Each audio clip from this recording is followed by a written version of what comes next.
দোকানদার কি বিল করছে? এত গুরুত্ব কেন? জিএসটির এত গুরুত্ব কেন? বলবেন না সরকারি বিধান। এই মমতা সরকার পশ্চিমবাংলার সব গ্রামে কি ভোটে জিতে আছে? বামফ্রন্ট যখন ক্ষমতায় ছিল সব গ্রামে কি ভোটে জিতেছিল? কংগ্রেস যখন ক্ষমতায় ছিল সে কি সব গ্রামে ভোটে জিতেছিল? কিছু কিছু বুথেও যে যখন ক্ষমতায় থাকে সে হেরে থাকে। তাহলে তার কথাই জিএসটি মেনে নিতে হচ্ছে। নরেন্দ্র মোদী ভারতবর্ষের সব রাজ্যেই ক্ষমতায় নাই, কিন্তু পশ্চিম বাংলায় ক্ষমতায় না থাকার পরেও আমাদের মেনে নিতে হলো জিএসটি। ছোটখাটো ব্যবসায়ীদের হলো সর্বনাশটি। বলুন আমার আল্লাহ ওয়ার্ল্ডে আকাশে বাতাসে পাহাড়ে পর্বতে সমস্ত জায়গার ক্ষমতার মালিক আছেন না নাই? তাহলে তার কথা মতো আমাদের মেনে নেওয়ার দরকার আছে না নাই? মমতা ব্যানার্জি যদি আজকে রাতে ঘোষণা দিয়ে যায় কালকে বন্ধ, তরুণীপুর সহ সুবিদপুর সহ সারা ওয়েস্ট বেঙ্গল বন্ধ হবে না? হবে না? দুই ধরনের দোকান খোলা থাকবে, একটা হলো মিষ্টান্ন ভান্ডার আর একটা হলো মেডিসিন শপ। গভর্নমেন্ট রুলস অনুযায়ী এ দুটো দোকান খোলা থাকবে।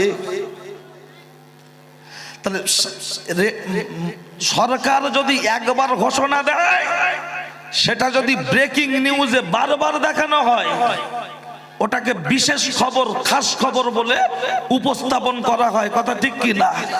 তাহলে আমার আল্লাহ ওয়ার্ল্ডে ক্ষমতার মালিক, আকাশে বাতাসে পাহাড়ে পর্বতে। তাহলে আমার আল্লাহ বিধান অনুযায়ী আমার আল্লাহ যদি বন ডেকে দেয়, আমাদের মানার দরকার আছে না নাই? বলবেন আমার আল্লাহ বন ডাকতে পারে? নিশ্চয়ই। বলবেন কোথায়? কোরআন। বলবে হায় হায় এ কি মলি সাহেব, আল্লাহ বন্দাকে তো জীবনে শুনিনি, আজকের প্রথম শুনছি। আসলে তা নয়। সব বাড়ির গিন্নিরা একই রকম রান্না পারে না, এক একজন এক এক রকম। সব বক্তা একই রকম ভাবে বক্তব্য করে না, এক একটা বক্তার বোঝানোর এক এক রকম টেকনিক। কথা ঠিক কি না? তাই আমার কাছে বক্তব্য এখন একরকম পাবেন, একটু পরে আরেক রকম পাবেন। গ্রামের ভিতরে মুদিখানার দোকান থাকলে যেমন বড়, সারও বিক্রি হয়, কেরোসিনে বিক্রি হয়, আবার পেট্রোলও বিক্রি হয়, কারণ পাম্প দূরে। তা আমি এখান থেকে চেষ্টা করব আপনাকে টক ঝাল নোনতা তার উপরে সমস্ত কিছুটাকে দেওয়ার চেষ্টা করব। বাকি মর্জি আমার আল্লাহর। তাই সবাই মিলে একটু আল্লাহর নামে ধ্বনি দেবো। আমরা যেখানে লোক আছি, অন্তত রাস্তায় যারা ঘুরছে ওরা বুঝে যাক যে ও দুলা ভাইরা সব এখানে আছে। একটু নড়ে চড়ে আল্লাহর নামে ধ্বনি দেবো। না রাই তাকবীর, ও আল্লাহ ও আল্লাহ। বর্ডারের কাছাকাছি বলে কি আওয়াজ আপ ডাউন হচ্ছে, নেটওয়ার্কের ডিস্টার্ব। আল্লাহর নামে ধ্বনি দেবেন সবাই মিলে, অন্তত একটু নড়ে চড়ে দেবেন। 34 বছর বামফ্রন্টের দিলেন, 11 থেকে 24, 23, 24 দিদির জন্য দিচ্ছেন। ভেঙে দাও, গুড়িয়ে দাও, গুড়িয়ে দাও, লড়াই লড়াই লড়াই চাই, লড়াই করে বাঁচতে চাই। ওরে ইনকিলাব জিন্দাবাদ। ওরা খেয়েছে পাবলিক বাদ, ওরা খেয়েছে পেঁয়াজ, আমাদের দিয়েছে খোলা।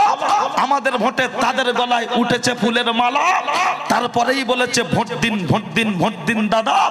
এবার ভোটে জিততে পারলে তোমার পাড়ায় থাকবে না কাদা, উন্নয়নে আসতে পারে কোনো কিছু বাধা। যে মুসলমান 34 বছর বামফ্রন্টের পিছনে সময় দিতে পারে, 11 থেকে 23, 24 দিদির জন্য দিতে পারে, তারা এই সুবিদপুর গ্রামের হেজবুল্লাহ কমিটির বাৎসরিক জলসায় বসে মাত্র কয়েকটা ঘন্টা দিতে পারে না? পারে না? তাহলে আওয়াজটা একটু বিজয় মিছিলের মতো দেন। এতে যেন মনে হচ্ছে যেন সেই অশান্তি মিছিল হচ্ছে। একটু সবাই মিলে আল্লাহর নামে ধ্বনি দেব, কারো জবান যেন বন্ধ না থাকে। নারায়ে তাকবীর। আচ্ছা, প্রথম রাউন্ড যদি এমন হয়, সেমিফাইনাল ভালো হবে না খারাপ হবে? ভালো হবে। আল্লাহর নাম এই যে স্লোগান দিচ্ছি আমরা, জীবনের প্রথম মিছিল কে করেছিল জানেন? বলে ফাঁকা কি করে বুঝবো? জীবনের প্রথম মিছিল কে করেছিল? হযরত ওমর। বলবেন তাই? হ্যাঁ বসেন, আমি তো বলবো, এসেছি। জীবনের প্রথম টিপ কে পড়েছিল? দেব, কোয়েল, পায়েল, পিতিজিনটা। আমাদের সাবিনার মার পছন্দ কোনটা? টিপ তো বেশ্যা, পতিতা মহিলাদের সিমটম। যারা দেহ ব্যবসা করে, মেটেই থাকে, গোল্ডেন গাছি থাকে, হোটেলে থাকে, বারে থাকে, তাদের সিমটম। কিন্তু আজকের মুসলমানের বাচ্চা তার বোট টিপ পরিয়ে মোড়ের মাথায় তার চাস্তবার বলছে, এ কখন তোর ভাবি টিপ পরলি ভাল লাগে বল? মনে হয় যেন ওর বউ না কুরবানির গরু বকরা রাখছে। হ্যাঁ, মানে যদি জিজ্ঞাসা করা হয় বলছে হ্যাঁ বউ আমার, আমি একা শুধু দেখবো, পাড়ার লোকের হক নেই? পাড়ার লোকের হক আদায় করছে। জীবনের প্রথম কে টিপ পড়েছে? টিপটা কিসের জন্য হারাম হয়েছে? তিন নম্বরটা হলো, মনে রাখুন, এই যে নেতা মন্ত্রীদের গাড়ির সামনে একটা সিগন্যাল বাজে, পি পা টো টা টো টা টো টা, সরে যাও, এলেমেলে আসছে। এমএলএ নয়, এলেমেলে। এর উৎস কোথা থেকে? সূরা ইউসুফের তাফসীরে জল করছে। কিন্তু আমরা এই এখন লোক কি হয়ে গেছে, একটু সুর, একটু টান, একটু গজল, তাই মূল বিষয়বস্তু বক্তব্য হারিয়ে ফেলেছে বক্তা।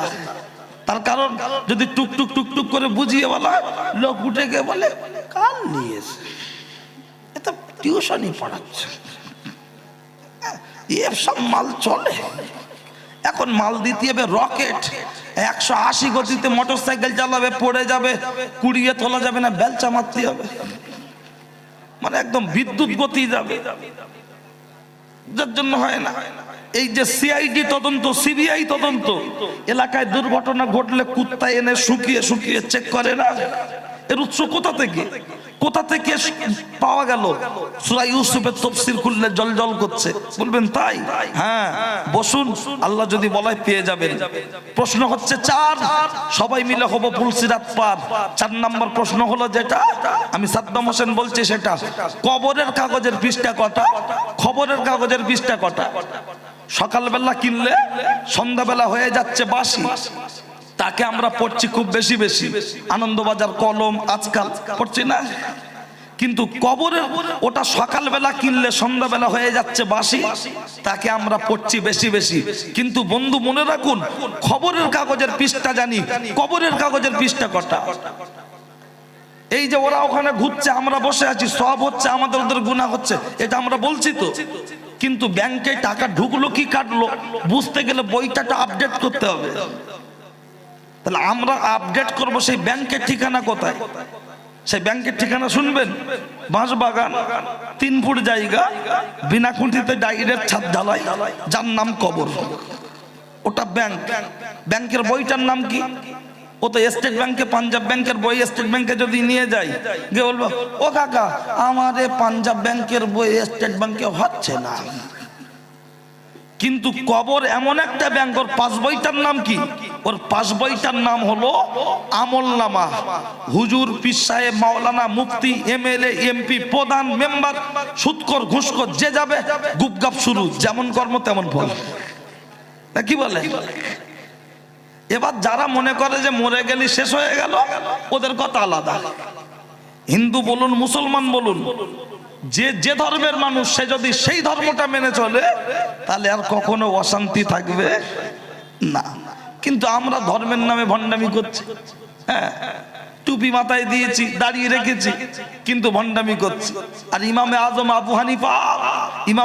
আবু হানিফা আপনার বাড়িতে রাতের গভীরে শুয়ে পড়ে স্ত্রীকে বলছে, ওগো কাঁদছে কেন ওই মুচিদের বাড়ির বাচ্চাটা? বলছে ওদের বাড়ির ছেলেটাকে, ওর বাপটাকে ধরে জেল পুলিশ ধরে নিয়ে তুলে চলে গেছে। রাতের অন্ধকারে গায়ের জামাটা আবার গায়ে পরে দৌড়ে দৌড়ে গিয়ে বললো চলো এখনই থানায় যাই। থানায় গিয়েছে, অফিসার দেখে বলছে আরে আমি তো মুসলমান আনিনি, টুপিওয়ালা আনিনি, দাড়িওয়ালা আনিনি, আমি একজন অমুসলিমকে থানায় নিয়ে এসেছি, আপনি এসছেন? ইমাম আবু হানিফা বললেন, মুসলমান না আনতে পারেন, দাড়িওয়ালা না আনতে পারেন, আপনি টুপিওয়ালা না আনতে পারেন, আমার প্রতিবেশী একজন হিন্দু ভাইকে ধরে এনেছেন, প্রতিবেশী হিন্দু ভাই, এই প্রতিবেশী হিন্দু ভাইকে ধরে আনার জন্য আমার বাড়ির পাশে আমি নামাজ পড়বো আর তারা বাড়িতে কান্নাকাটি করবে, আমার নামাজ কখনো খোদার দরবারে পৌঁছাবে না, তাই দৌড়ে এসেছি। থানা থেকে বললেন, যান, আপনি যুগের ইমাম এসেছেন, মানবতার খাতিরে আমি বেকসুর খালাস করে দিলাম। একটু জোরে বলুন সুবহানাল্লাহ। আর আমরা আজকে মনে মনে করি নামাজ পড়বো, খাবো, তসবিটা গপ গপ গপ গপ গপ গপ করে টিপবো, জান্নাত পেয়ে যাব। অতটা সহজ না যে জান্নাত বসিরহাট বাসে উঠবার পৌঁছে যাব। ঠিক আছে, বসেন, দেখছি। কারণ আমাকে কমিটি থেকে বলছিল আমাদের হিন্দু মুসলমান সবাই থাকে, একটু বলবে। তা আমারও তো বাড়ি সেই মানে হিন্দু পাড়ায়, আমার যেখানে বাড়ি এক ঘর, আমরা একাই মুসলমান, আর ভিতরে আছে অনেকটা ভিতরে, কিন্তু আমাদের বাড়ির ওখানে আমরা একবার লোকনাথ মন্দির আমাদের বাড়ির কাছে, তারকেশ্বর। তো চেষ্টা করব অমুসলিম দাদারাও যারা আছেন, এটাই তো আমাদের বাংলার ভ্রাতৃত্ব, এটাই তো আমাদের সোনার বাংলা। তো ঠিক আছে, চলেন, প্রয়োজনে আবার দিচ্ছি, সবাই মিলে আরো একবার আল্লাহর নামে ধ্বনি দেবো, দিয়ে আবার বক্তব্যের দিকে আগাবো সবাই মিলে। এখন তো লোক বেড়েছে নাকি? লোক যখন বেড়ে তাহলে আওয়াজটা তো একটু জোরে হবে। টিএমসি, সিপিএম, যুব মাদার, হিন্দু মুসলমান, আমরা সবাই এক।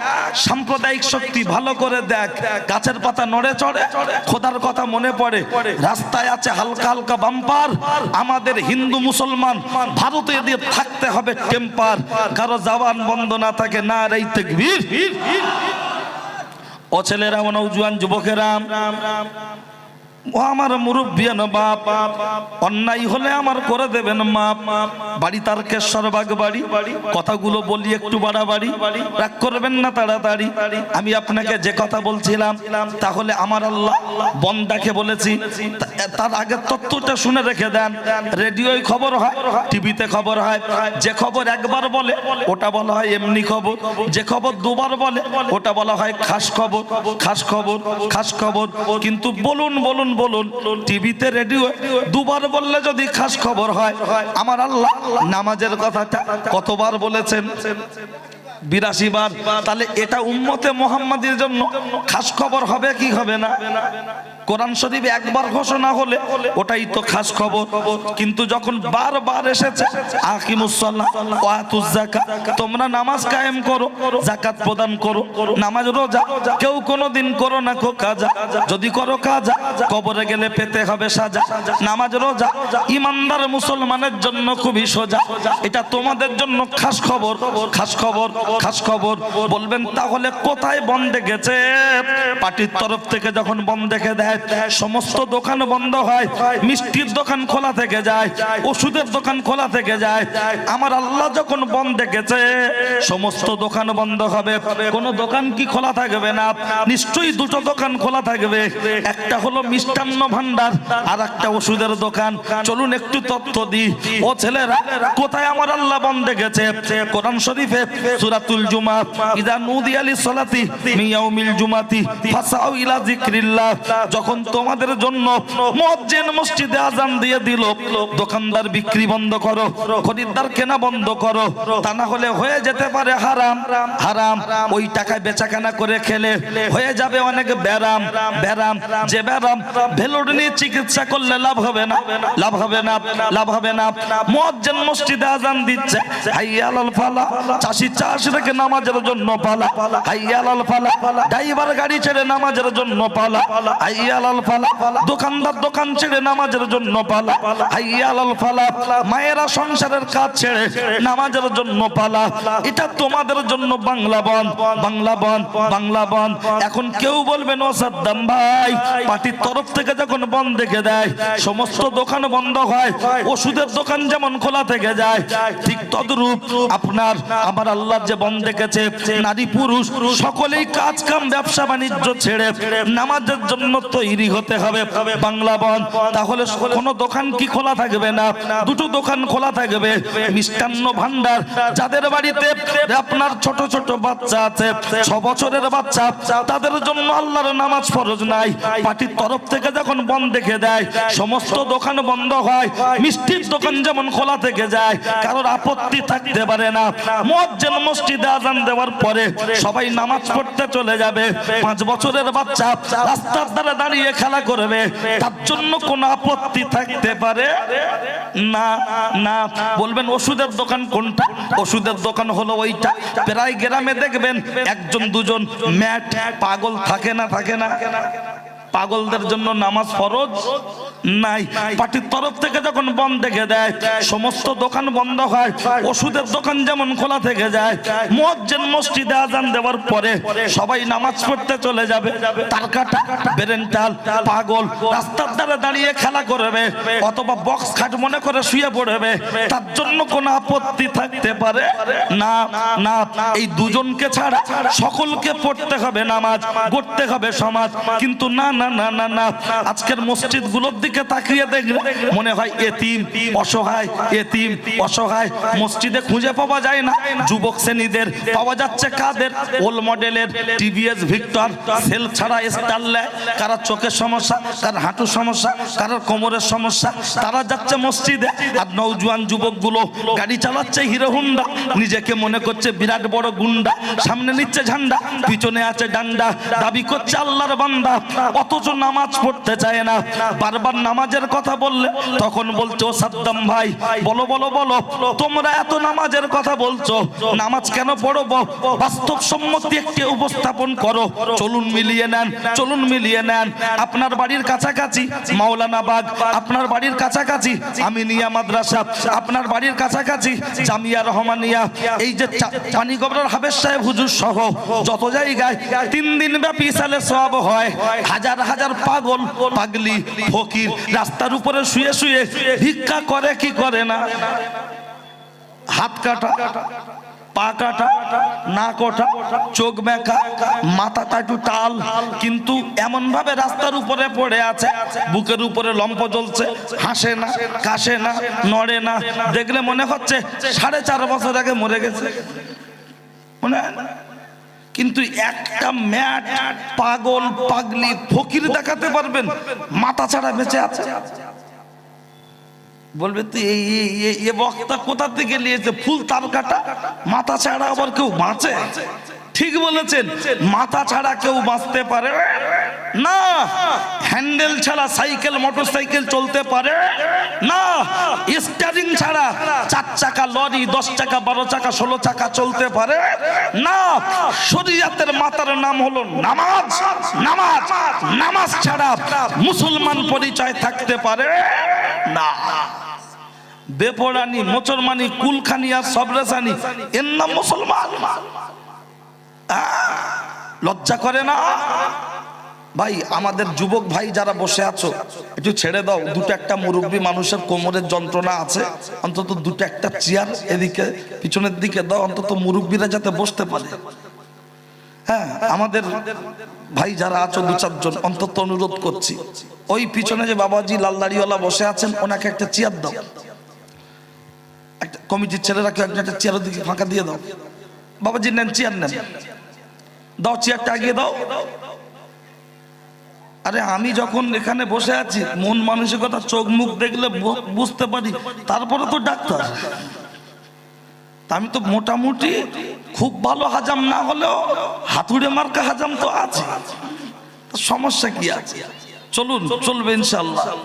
আপনাদের কি অসুবিধা লাগছে? কোনো অসুবিধা নেই তো?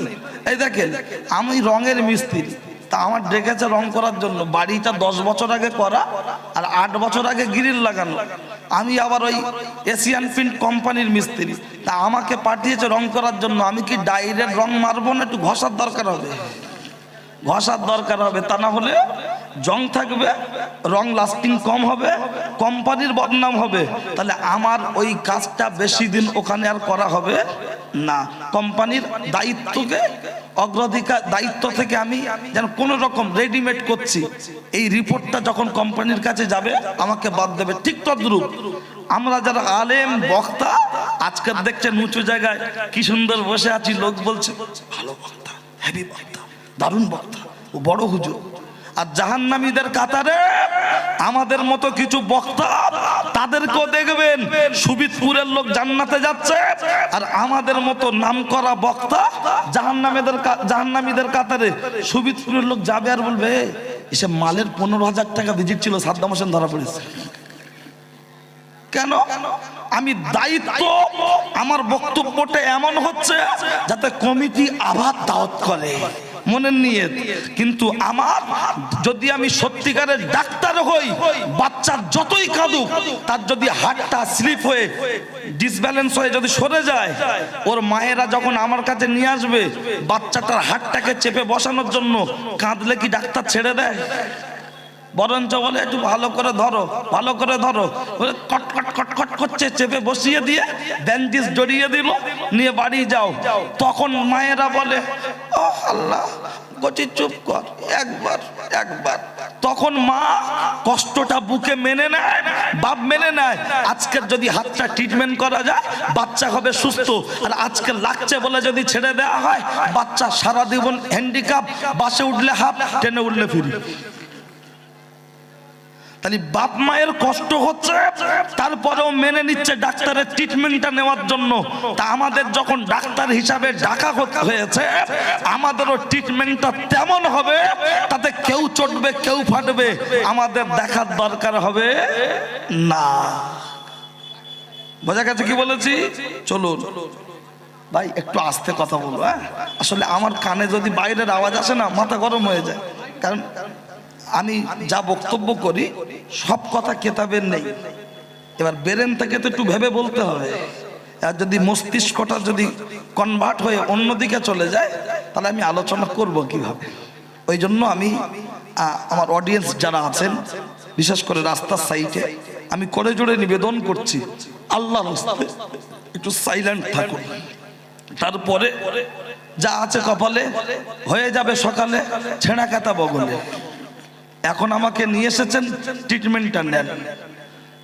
আর একটু ছটফট হবে, কারণ যেদিন যার মুসলমানি হয় সেদিন সে কি আনন্দ থাকে না কষ্ট থাকে? কষ্ট থাকে।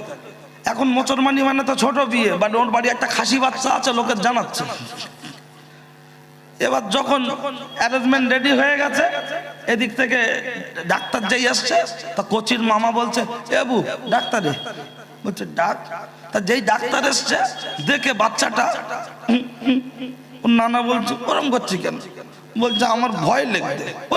তুই একটা বেটা ছেলে ভয় করছিস, একটুখানি কাটবে চামড়ার মাথাতে একটুখানি। তা বাচ্চাটা কাঁদতে কাঁদতে দৌড়াচ্ছে, ওর দাদু পিছনে বলছে দাঁড়া, নানা বলছে দাঁড়া। খানিকটা দূরে পড়ে গেছে, হাত ধরে তুলে গা ঝাড়ছে আর বলছে ভয় করে, একটুখানি কাটবে। তা বাচ্চাটা কাঁদতে কাঁদতে বলছে ও দাদু আমার না দে, তবে তোর দিক। বলছে ধুসসালা, তাই আবার হয়? তাহলে ফরজ নয়, ওটা সুন্নত। সেই সুন্নত হুকুমটাকে পালনের জন্য তখন অভিভাবক যারা এমন ভূমিকা পালন করে, তখন গার্জেন মনে হয় না কসাই মনে হয়? কসাই মনে হয়, কসাই মনে হয়।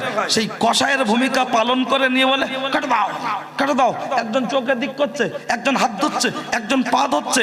আর সুন্নত পালনের ক্ষেত্রে গার্জেন যদি কসাইয়ের ভূমিকা পালন করতে হয়, আজকে যাদের মেয়ে লোকগুলো রাস্তায় বেহায়া নির্লজ্জার মতো আল্লাহর ফরজ হুকুম তলাক করে অমান্য করে বেহায়ার মতো ঘুরছে, ওরা কি এখন চোখে বাজ পড়েছে না পুরুষ নামীয় হিজড়ে হয়েছে? লজ্জা করে না? তোর নামাজ দিচ্ছি আর একটু যাক, হ্যাঁ অন্তত ঘন্টা খানেক না গেলে একদম সরাসরি এখন হবে না, আর একটু যাক। কি বললে আপনাদের অসুবিধা হবে নাকি? কোনো সমস্যা নেই তো? ব্যাস। ও ছেলেরা, ও নওজোয়ান যুবকেরা, ও আমার মুরব্বিয়ানো বাপ, অন্যায় হলে আমার করে দেবেন মাপ। আমি আপনার মাঝে কি আলোচনা করছিলাম ভুলে যাইনি, মনে আছে? চলুন লক্ষ্য করলে দেখতে পাওয়া যায় নামাজের কথা যদি একাধিকবার বলা হয় তখন বলে ও সাদ্দাম হোসেন এই তো নামাজ নামাজ নামাজ। না না না, অন্য বক্তাদের মুখ থেকে নামাজের আলোচনা যেমন শুনেছেন আমার কাছ থেকে একটি ইউনিক পাবেন। যদি বলেন কেমন, এখন রিলায়েন্স জিও দিয়েছে 5G ডাটা, আমরা তো সব মুসলমানের বেটা, নামাজ পড়ছি কটা, লক্ষ্য চাকরির পরিবর্তে হাতে পেয়েছি ঝাঁটা। লক্ষ্য করলে দেখতে পাওয়া যায় ও ছেলেরা, ও নওজোয়ান যুবকেরা, আমি আপনার মাঝে এই নামাজ প্রসঙ্গ বলতে গিয়ে যদি বারবার বলা হয় তখন এক শ্রেণীর মানুষ বলতে থাকে ও সাদ্দাম হোসেন নামাজ পড়লে লাভটা কি হবে বলো? যদি বলা হয় কেন, কোরআন বলেছে ইন্নাস সালাতা তানহা আনিল ফাহশাই ওয়াল মুনকার, নামাজ ভালো কাজে আদেশ করে অসৎ কাজে নিষেধ করে। বলবে কে বলেছে? কেন আল্লাহর কোরআন বলেছে নামাজ ভালো কাজে আদেশ করে অসৎ কাজে নিষেধ করে। তখন বেনামাজিরা বলছে ও সাদ্দাম হোসেন এই আল্লাহর কালামের সাথে বর্তমান যারা নামাজি আছে তাদের বেশিরভাগ নামাজিদের মিল হচ্ছে না। কেন মিল হচ্ছে না? বলছে এমন নামাজি আছে 5 ওয়াক্ত নামাজ পড়ছে, হাতে তসবিহ নিয়ে গপং গপং গপং গপং করে টিপছে, অথচ লক্ষ্য করলে দেখতে পাওয়া যায় ছেলের বিয়েতে মাল পণ নিয়ে বসে আছে, পণ নিয়ে বসে আছে, অথচ লক্ষ্য করলে দেখতে পাওয়া যায় ওটা হারাম হারাম হারাম। আজকের এরকম কিছু নামাজি আছে না নাই? আবার দুটো একটা বুড়ো আছে জলসা আসলি বলে বাবা তোমরা ওয়াজ করছো বৌমাদের একটু বলো, আমাদের ভাতটা খুশি মনে দেয় না। ও চাচা ফোন নেলে বলছে বাবা 18 বছর আগে ছেলের বিয়ে দিলাম, ভিক্টর গাড়ি দেন, ভিক্টর গাড়ি। তাই এখন কপাল ভালো বৌমা ভাতের সাথে বিষ দেয় না। তার কারণ যারা আখ পেশাই করে, আখ 10 টাকা করে গ্লাস, আখ যখন ঢোকায় মেশিনে এরকম পাক দিচ্ছে, মাঝে মধ্যে দেখবেন আটকে যায়, 2 জন ধরে ঘুরিয়ে দেয়। এখন মোটর হয়ে গেছে অনেক জায়গায়, তারপরও মাঝে মাঝে আটকে যায়। খরিদ্দার গ্লাস পেতে দাঁড়িয়ে আছে, কিছু ছেলের বাপ আছে মেয়ের বাপকে বানিয়েছে আখ পেশাই করা মেশিন, মেয়েকে বানিয়েছে আখ, জামাই আর বেই হলো খরিদ্দার, স্ট্যান্ডার্ড ফকির দাঁড়িয়ে আছে। বাপ জমি বন্ধক দিয়ে লোকের কাছ থেকে ধার নিয়ে সোনা গহনা বন্ধক দিয়ে লোন নিয়ে মেয়ের বিয়ে দিচ্ছে, আর এ বুড়ো এখন সেই বৌমার কাছ থেকে ভাত খাওয়ার আশা করছে। কানার আবার রাত দিন ব্যাঙের আবার সর্দি কাশি, তোমার হুঁশ ছিল না এই বৌমার কাছ থেকে আমার ভাত খেতে হবে? কোন লজ্জায় ফকিরের মতো হাত পেতে নিয়ে এখন বলছো বৌমা বৌমা না, আপনার ছেলেকে পাঁঠার যৌবনের মতো কিছু টাকার বিনিময় মেয়ের বাপ কিনে নিয়েছে, অধিকার আপনার নাই। এখনো ডাকুন, ডেকে ভুল স্বীকার করুন, যে মাল নিয়েছিলেন ফিরিয়ে দেন। গাড়িটা আপনি দাবি করে নিয়েছিলেন, ওই গাড়িতে আপনি কবার উঠেছেন, তার শ্বশুর উঠেছে, শাশুড়ি উঠেছে, তার শালি উঠেছে, ভাইরা ভাই উঠেছে, আপনি উঠতে পারেননি, কিন্তু দোষটা আপনার নামে হয়ে আছে। মিটার আপনি নিয়েছেন, সাব মিটারে অন্য লোক লাইট জ্বালিয়েছে। সাবধান। তাই বেনামাজিদের বক্তব্য আমরা নামাজ না পড়তে পারি ওদের থেকে ভালো আছি। আর বাস্তবটাও দেখবেন, কিছু ছেলের বাপ আবার এখন বেরিয়েছে বলছে চাইলে যা চাইবো তাই পাবো, না চাইলে সব এক্সট্রা পাবো। এরকম লোভ, কিছু এরকম লোভনীয় মানুষ আছে না নাই? স্বামী স্ত্রী আলোচনা করছে বড় খোকার বিয়েতে যে হাটটা দেশে দেখেছো অসকিনার মা, সে না চুলের মতো সরু, ফুলসিরাতের পোলের মতো ধার। বেইরা খুব একটা মানসিক জাত না, দেখলাম 3 তলা বাড়ি, পাথর টাথর লাগানো, ছোট ছোট। খাটটা দেখেছো কিরম? অথচ চাচা দাঁড়িয়ে হাত বুলাতে বুলাতে বলেছে তুমি হবে আমার বিয়াই, সব যেন রেজি থাকে, না চাইতে পাই, আমার কোনো দাবি দাবা নাই, তাওবা আস্তাগফিরুল্লাহ। আর এর এখন বলছে বলছে ছোট লোক। কেন? কিছু পুলিশ আছে দেখবেন হাই রোডের দিকে এরকম করে লরি লাইট মারে, লরি দাঁড়ায়, এমন এমন করে হাতে হাতে হ্যান্ডস আপ করে, মনে হয় যেন শালাবো নাই নাকি বলে, কি দেয় ওটা বলা যাবে না, বুঝলেন? তা সকালবেলা একটা পুলিশ বাড়ি থেকে ঝগড়া করে এসে দাঁড়িয়েছে মোড়ের মাথায়, যত গাড়ি লাইট মারছে খালি গাড়ি, কেউ দাঁড়ায়।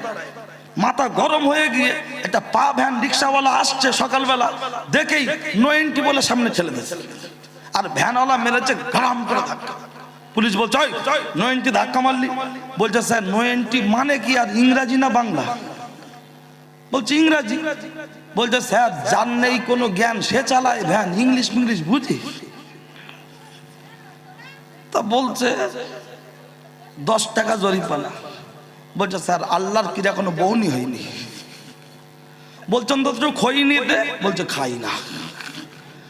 পুলিশও বলছে বলে আমারও বউনি হয়নি। তা তোর ছাড়ি কি করে? বলছে গাড়ি থেকে পিঠের জামাটা উঁচু কর, একটু চুলকে দে যা। আজকের কিছু ছেলের বাপ বেরিয়েছে, বিয়ের আগে বলছে কোনো দাবি দাবা নাই, আর বিয়ের পরে থকে থকে থকে থকে বেয়াইকে দিয়ে পিঠটা চুলকে নিচ্ছে, আর এদিকে বৌমার কাছ থেকে ভালো ব্যবহার পাওয়ার আশা করছে। এ আপনার অন্ধের স্বর্গে বাস করা না। বেনামাজিদের এই জায়গায় নামাজিরা তাই বল, বেনামাজিরা বলছে ওদের সাথে আমাদের মিলছে না, তবে সব নামাজি খারাপ নয়, বলা হয়েছে কিছু। ও ছেলেরা, নওজোয়ান যুবকেরা, বেনামাজিদের বক্তব্য ও সাদ্দাম হোসেন কোরআন যেখানে বলছে ইন্নাস সালাতা তানহা আনিল ফাহশাই ওয়াল মুনকার, নামাজ ভালো কাজে আদেশ করবে, অসৎ কাজে বাধা সৃষ্টি করবে, কই আল্লাহর কোরআনের সাথে ওই নামাজির মিল হচ্ছে না। এমন কিছু নামাজি আছে 5 ওয়াক্ত নামাজ পড়ছে, অথচ লক্ষ্য করলে দেখতে পাওয়া যায় লোকের জমির 18 ইঞ্চি আল ছিটে ছিটে ছিটে ছিটে পুলসিরাতের পোলের মতো শুরু করে দিচ্ছে, একদম শুরু করে দিচ্ছে। তসবিহ হাতে থেকে ফেলে না, অথচ গপ গপ গপ গপ গপ গপ করে বিরাট তসবিহ টিপে যাচ্ছে। আমরা নামাজ না পড়তে পারি, আমরা কিন্তু জমির আল চুরি করি না, লোকের সীমানা হক ফাঁকি দিই না।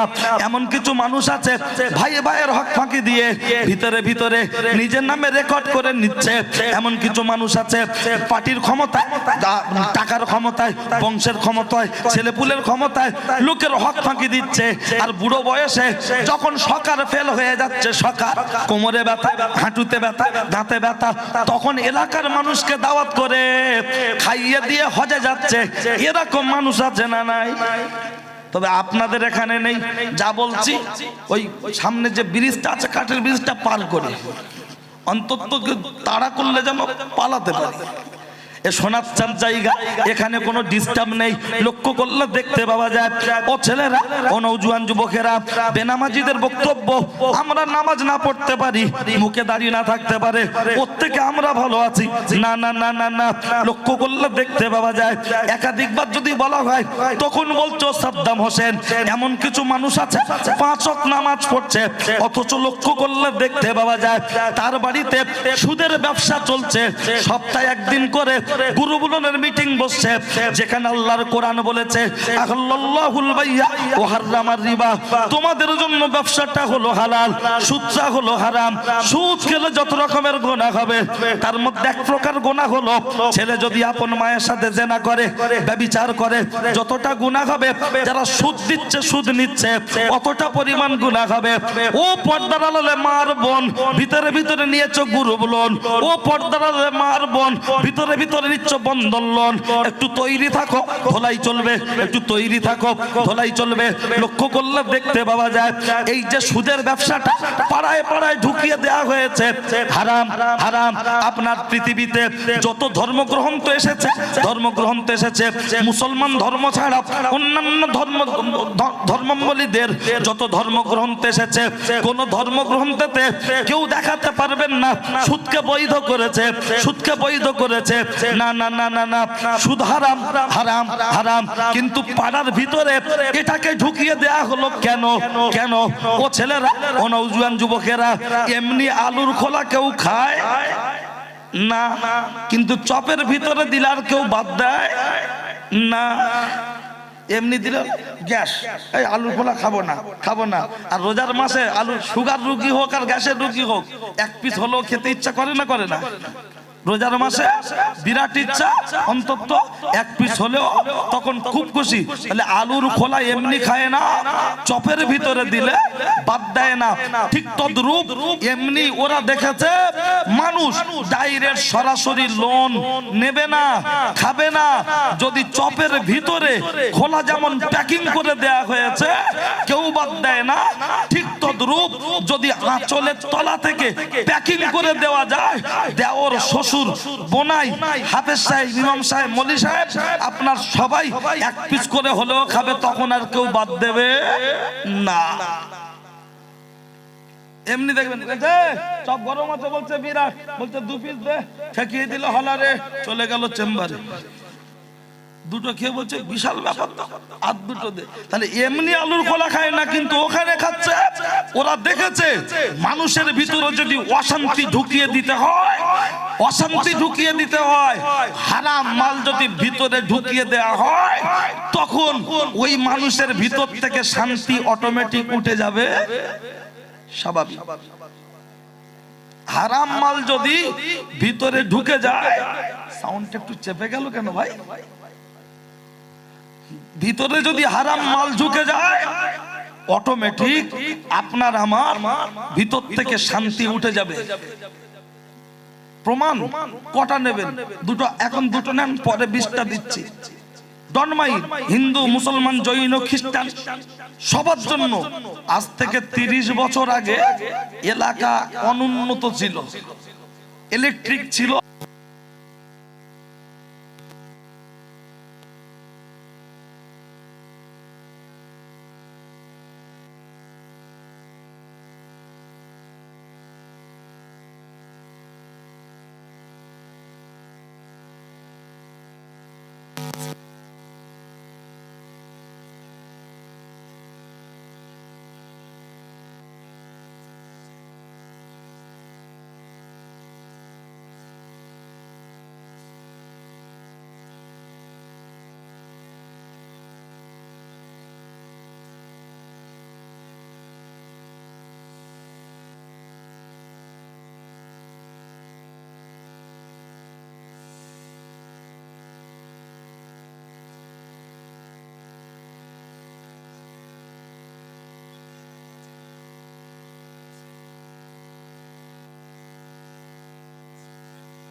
একটা বাড়ির বাপেদের উপরে ছেলেদের আপত্তি কি, আব্বা চাউনি ভালো না, না তোর বাপের চাউনি ভালো, তোর বোধ চলন ভালো না।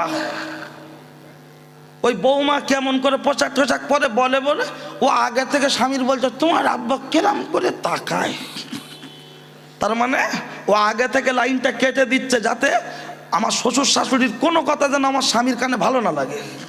এরম কিছু মহিলা আছে, দিচ্ছি ঝাড়া, ওরা কুটুম খাইয়েলে আসুক, ঠিক আছে। ও ছেলেরা, ও নওজোয়ান যুবকেরা, ও আমার মুরব্বী নবাব, অন্যায় হলে আমার করে দেবেন মাপ। আমার নাম সাদ্দাম, আমার নেই কোনো কথাগুলো হবে টাইগার বাম, শুনলে আসবে অনেক কাম, দিতে পারবো না আপনাদের সময়ের দাম। আমি যে কথা বলছিলাম লক্ষ্য করলে দেখতে পাওয়া যায়। ও ছেলেরা, ও নওজোয়ান যুবকেরা, আমি আপনাকে কথা বলতে বলতে অনেক কথা বলেছি, শুনে রেখে দেন, জেনে রেখে দেন। কেতাবের মধ্যে যে কথা বলছিলাম, কেতাবের মধ্যে এসেছে আপনার নামাজ ভালো কাজে আদেশ করে, অসৎ কাজে নিষেধ করে, কিন্তু বাস্তবটার সাথে মিলছে না বেনামাজিদের বক্তব্য। কিন্তু কেতাবটির নাম বলছি, কেতাবটির নাম হলো সিরাতে ফারুক আজম। বাজারে কিনতে গেলে পাবেন না, পাবেন না। আমার আব্বা যান ফুরফুরা শরীফ মসজিদের ইমাম ছিলেন, আর এই মেজা হুজুর পীর কেবলার লাইব্রেরিতে ওই কেতাবটি ছিল। আমার আব্বাজানকে ডেকে বললো, আমজাদ শুধু লাইব্রেরির কেতাব পড়লে হবে না, লাইব্রেরির কেতাব পড়লে হবে না, শুধু ক্লাসের বই পড়লে হবে না, পড়বি। হুজুর কেবলা ওই বইটাকে দিয়ে বলেছিল, আমজাদ এই বইটা পড়বি, তবে নিয়ে যেন বাড়ি চলে যাবি না, জেরক্স করে নিবি অথবা পড়ে ফিরিয়ে দিবি। আব্বাজান জেরক্স করে রেখেছিলেন, কিন্তু অত্যন্ত দুঃখের সাথে বলতে হয় আব্বাজান যখন ইন্তেকাল করেছেন আমরা বাচ্চা ছিলাম, 12-13 বছর বয়স, তখন জ্ঞান বুদ্ধি খুব বেশি ছিল না, কেতাবের প্রতি আন্তরিকতা ছিল না, তাই বইটাকে জেরক্সটাকে নষ্ট করে ফেলেছি। ওই কাটা কাটা টুকরো, কাটা কাটা টুকরো, তার ভিতরে সিরাতে ফারুক আজমের 2য় খণ্ডের মধ্যে লেখা।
মাস 3 মাস 2 বছর 4 মাস হচ্ছে পুরো পাগলের মতো পিছনে লেগে আছে, পিছন ছাড়ছে না। একদিন মহিলাটি আব্দুল্লাহকে ডেকে বলল, এ আব্দুল্লাহ তুই কি আমার সত্যি ভালোবাসিস? বলছে বিরাট ভালোবাসি। বলছে কতটা ভালোবাসিস? বলছে তোর জন্য জীবন দিতে পারবো। বলছে আমার জন্য জীবন দিতে হবে না, আজকে তুই বাড়ি চলে যা, 41 দিন জামাতের সাথে নামাজ পড়ার পরে আমার সাথে দেখা করবি, তোর জন্য আমার রূপ যৌবন সব ফিরি। কতদিন বাবা? 41। ছেলেটা বলছে আমি 2 বছর 4 মাস তোর পিছনে পড়ে থাকলাম, হলো না, এখনো 41 দিন। মেয়েটা বলছে ওসব আমি জানি না, তুই যদি আমার সত্যি ভালোবাসিস 41 দিন নামাজ পড়ে আমার সাথে দেখা করবি। তো ছেলেটা বলল ঠিক আছে তাই করব। মেয়েটি দেখলো এই কাজটা ছেলেটার জন্য অত্যন্ত সহজ। মেয়েটির ইচ্ছা হলো আমি কয়েকটা শর্ত দেব, ও সেই শর্তটা মানতেও পারবে না, আর আমার পিছনেও ঘুরবে না, আমাকে আর পাবে না। উদ্দেশ্যটা বুঝতে পারছেন? এখন ছেলেটি যখন বলেছে হ্যাঁ করব, তখন মেয়েটা বলছে এই শুধু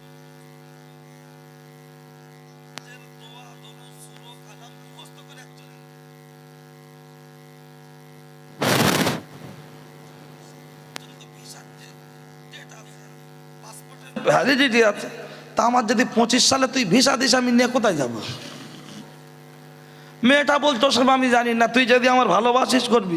বলছে এই দেখ নামাজের দোয়া বিরাট কষ্ট, কঠিন, সহজে মুখস্থ হয় না, তুই একটুখানি কনসিডার কর। বলছে আমি জানি না। আর বাস্তবটি দেখবেন, আরবি আরবি দোয়া দরুদ ছোট বয়সে মুখস্থ খুব সহজ, বয়স বেড়ে গেলে মুখস্থ হওয়া খুব কঠিন। কথা ঠিক কি না?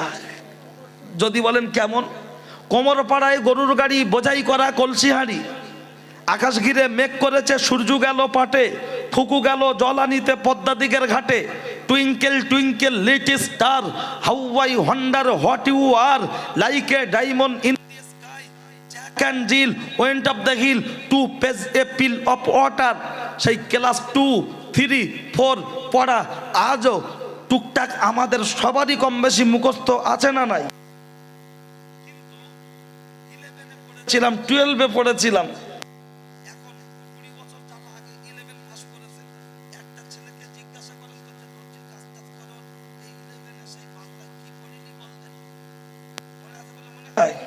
কিন্তু সেই ছোটবেলার কথাটা বলছে, আকাশ ঘিরে মেঘ করেছে সূর্য গেল পাটে, ফুকু গেল জলানিতে পদ্মা দিকের ঘাটে।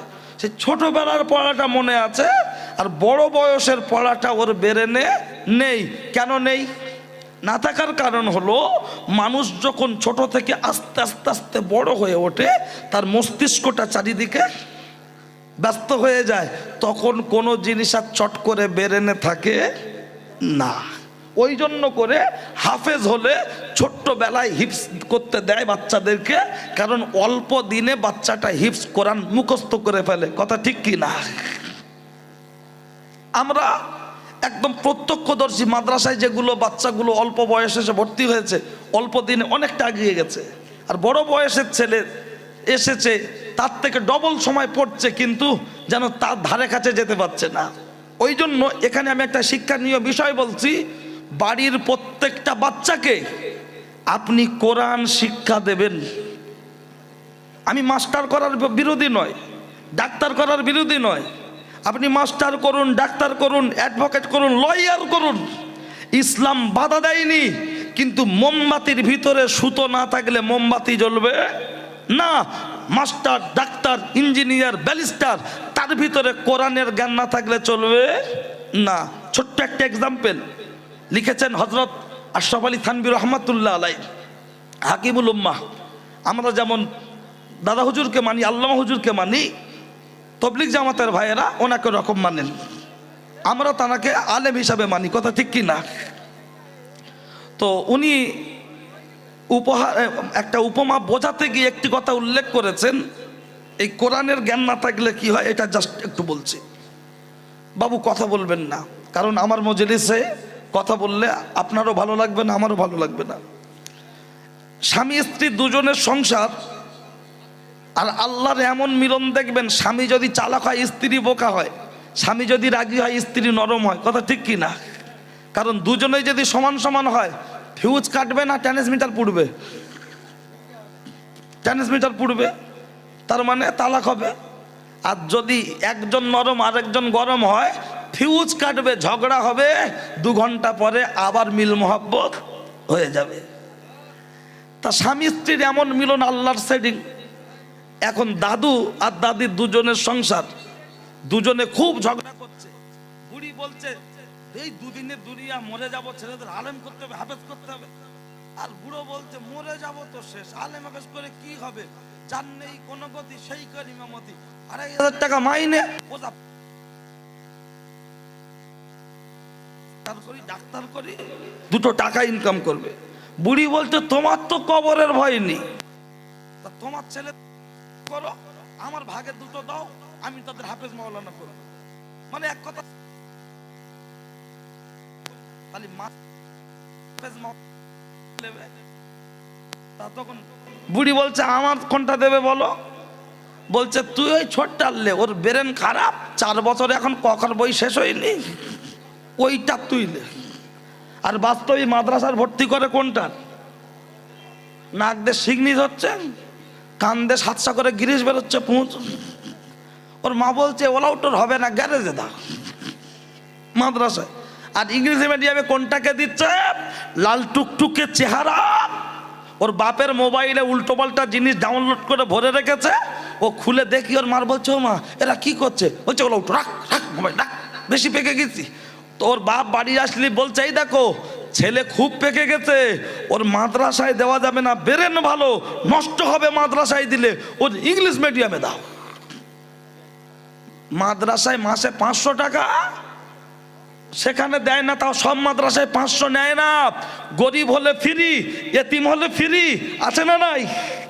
আর ইংলিশ মিডিয়ামে দিতে হবে, এর ব্রেন ভালো, ইংলিশ মিডিয়ামে দাও। তাহলে দুটোর ব্রেন ভালো, বুড়ো নিয়ে নিল, মাস্টার করবে, ডাক্তার করবে। আর যতই মাস্টার করুক ডাক্তার করুক, ইমাম সাহেবদের গায়ের একটা আলাদা খুশবু আছে না নাই?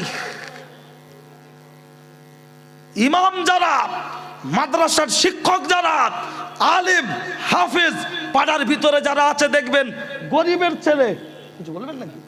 গরিবের ছেলে, কিন্তু তাদের পোশাক আশাক দেখলে 40,000 টাকার চাকরিজীবী তাকিয়ে দেখে, কথা ঠিক কি না?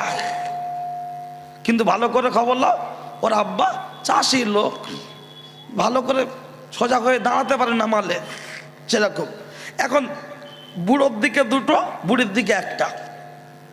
এখন বুড়ি বাচ্চাটাকে নিয়ে মাদ্রাসায় দিয়েছে, ওদিকে মাস্টারি আপনার বিএ পাস করে, এমএ করে, বিএড কমপ্লিট করে চাকরি করছে। আর একটা ছেলে ডাক্তারি পাস করে আপনাদের হসপিটালে ডাক্তারি করছে। আর এ মাওলানা হয়ে ঘরে আসছে। এখন মসজিদ খুঁজতে একটা সময় লাগবে, এমএসসিতে বসবে, এমএসসির যা হাল সে কথার বলার দরকার নেই। তো যাক, চাকরি বাকরি বসতে পারছে না। তো বুড়ো তখন বলছে বুড়ি তোর ছেলে এবার কি করবে? আমার ছেলে দেখবি শুধু মাছটা শেষ হতে দে, খালি মাল গুনবো দেখে অজ্ঞান হবে। ছেলেরা মাইনে তুলে এনে আব্বার হাতে দিচ্ছে, আব্বা বলছে সব টাকাগুলো আমার কাছে একটু পরে দিচ্ছি, বলে মাস সামনে এসে একটু মজা করছে, মানে রাগাচ্ছে। আর তোর ছেলে কি করবে দেখ, কি করবে দেখ। এখন খুঁজে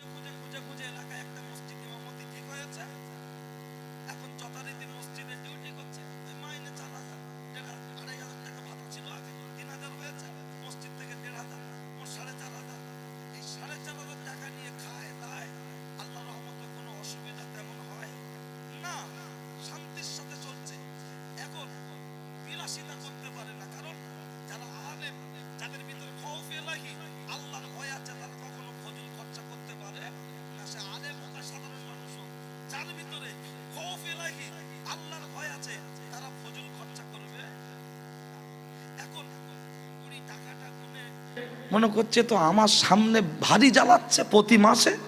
এখন স্বামীর পাশে বসে বলছে তুমি আমার একটা পারমিশন দেবে, আমি একটা কঠিন কাজ করব। বলছে কি কাজ বল না। বলছে এখন বলবো না, কাজ হওয়ার পরে বলবো, তুমি পারমিশন দাও। সারা জীবন দুজনে একসঙ্গে চলেছি, আর এই বুড়ি বয়সে এসে ঝগড়া করবো? তা ঠিক আছে তুই কি করবি করে যা। এখন যথারীতি শনিবার, ছেলের হাফবেলা, 2 ছেলেরই মাস্টার ডাক্তার হাফবেলা, আর ইমাম সাহেব জোহরে নামাজ পড়ে বাড়ি আসবে, মানে 3টে প্রায় একই টাইম। চুলো ছাই এক জায়গায় জড়ো করে ছিল, যেই দেখছে বড় ছেলে মাথা চুলগুলো ছায়ের ভেতর ঢুকিয়ে দেখ, বড় ছেলে মোটর সাইকেল নিয়ে সে দেখছে যে আমার মা জেন ধরেছে নাকি। মোটর সাইকেল ফেলে বলছে ওমা ওমা ওমা, মা টেনে যেই তুলেছে কেমন একটা ছাইটাই লেগে, আমার মা বলে ডাকবি না, তোরা মাস্টারি হয়েছিস, ডাক্তার হয়েছিস, বুড়ো বয়সে তোর বাপ মেরে আমার কি করেছে দেখ। ও পাশে শাবল ছিল, তুলে বলছে সে খয়াকারের ছেলে কোথায়। বুড়ি বলছে দাঁড়া ঠান্ডা হওয়া, মেজোটা আসুক। বুড়ো ছিল আম মেরে উঠেছে গাছের মাথায়, বলছে বুড়ি আস। বড়টা এদিক ওদিক খুঁজছে, মেজোটা আবার আসছে, বড়টা বুড়োর খুঁজছে, বড় আর মেজো আসছে। আবার দূর থেকে মোটর সাইকেল দেখে মেজোটা আসছে, বুলেট গাড়ি সরকারি চাকরি করে। আর ইমাম সাহেব হয়ে গেলাম মাথা সুপার স্প্লেন্ডার। এবার যখন মেজোটা আসতে দেখে মা আবার মাথা ঢুকে মেজো মানে ডেঞ্জারাস ব্যাপার। এসে হাত ধরে তুলে বলছে কি হয়েছে তোমার? বলছে তোর বাবা বলছে হায় হায় এই বল।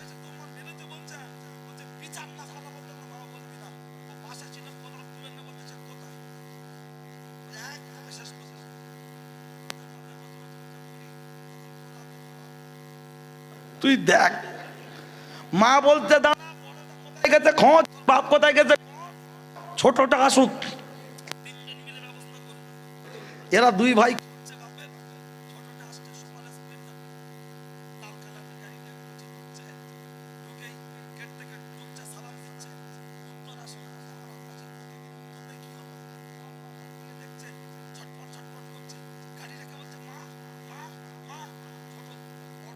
দৌড়ে এসে বলছে এই মলি সাহেব সজ্জা। বলছে দাঁড়া, হাত ধরে তুই। ও মা কি হয়েছে? মুখে পানি দাও। ওরা কেউ মুখে পানি দেয়নি, মুখে পানি দিচ্ছে। ও একটু পানি খাও। বলছে আমার মা বলিনি তোরা আজকে যদি তোরা না বাড়ি আসতিস আমার মেরে ফেলে দিত, বিচারটা আগে কর। বড় আর মেজে একজন শাবল আর একজন কোদাল নিয়ে ঠুকচার বলছে পেলি ছক্কা মারবো। ছোট ভাই বড় ভাই মেজো ভাইকে দুজন দুদিকে ধরে বলছে ভাই আব্বার মাপ, দুজন দুটো গাড়ি, রাস্তায় চললে অ্যাক্সিডেন্ট হতে পারে কি পারে না? দুজন দুটো গাড়ি রাস্তায় চললে অ্যাক্সিডেন্ট হতে পারে, উত্তেজিত হও না, ঠান্ডা হও ঠান্ডা হও। ওরা তখন বলছে মলি সাহেব সরে যা, তোর দ্বারাই কাজ না। বুড়ো গাছের মাথা থেকে বলছে এই একটাই মানুষ আরো দুটো কি? এটা আশরাফ আলী থানভী রহমাতুল্লাহ আলাইহি হাকিমুল উম্মাহ উনি লিখেছেন। এটাকে মাস্টার ডাক্তারদের ছোট করার জন্য নয়, ছোট করার জন্য নয়, কেবল একটি শিক্ষার জন্য। কারণ মোমবাতি যতই মোটা হোক তার ভিতরে সুতো না থাকলে জ্বলবে না। Master doctor engineer advocate lawyer যাই হোক তার ভিতরে কোরআনের জ্ঞান না থাকলে চলবে না। থানা পুলিশ কোর্ট কাছারি যত জায়গায় বাপ মা অভিযোগ করেছে ছেলের বিরুদ্ধে, ওর ভিতরে আলেম আর হাফেজ কটা আছে পার্সেন্টেজ অনুযায়ী একটু দেখিয়ে দেন। নাই নাই। যদিও ও ছেলেরা ও নওজোয়ান যুবকেরা, আমি আপনাদের মাঝে গোপাল ভাঁড়ের কাহিনী বলতে আসিনি।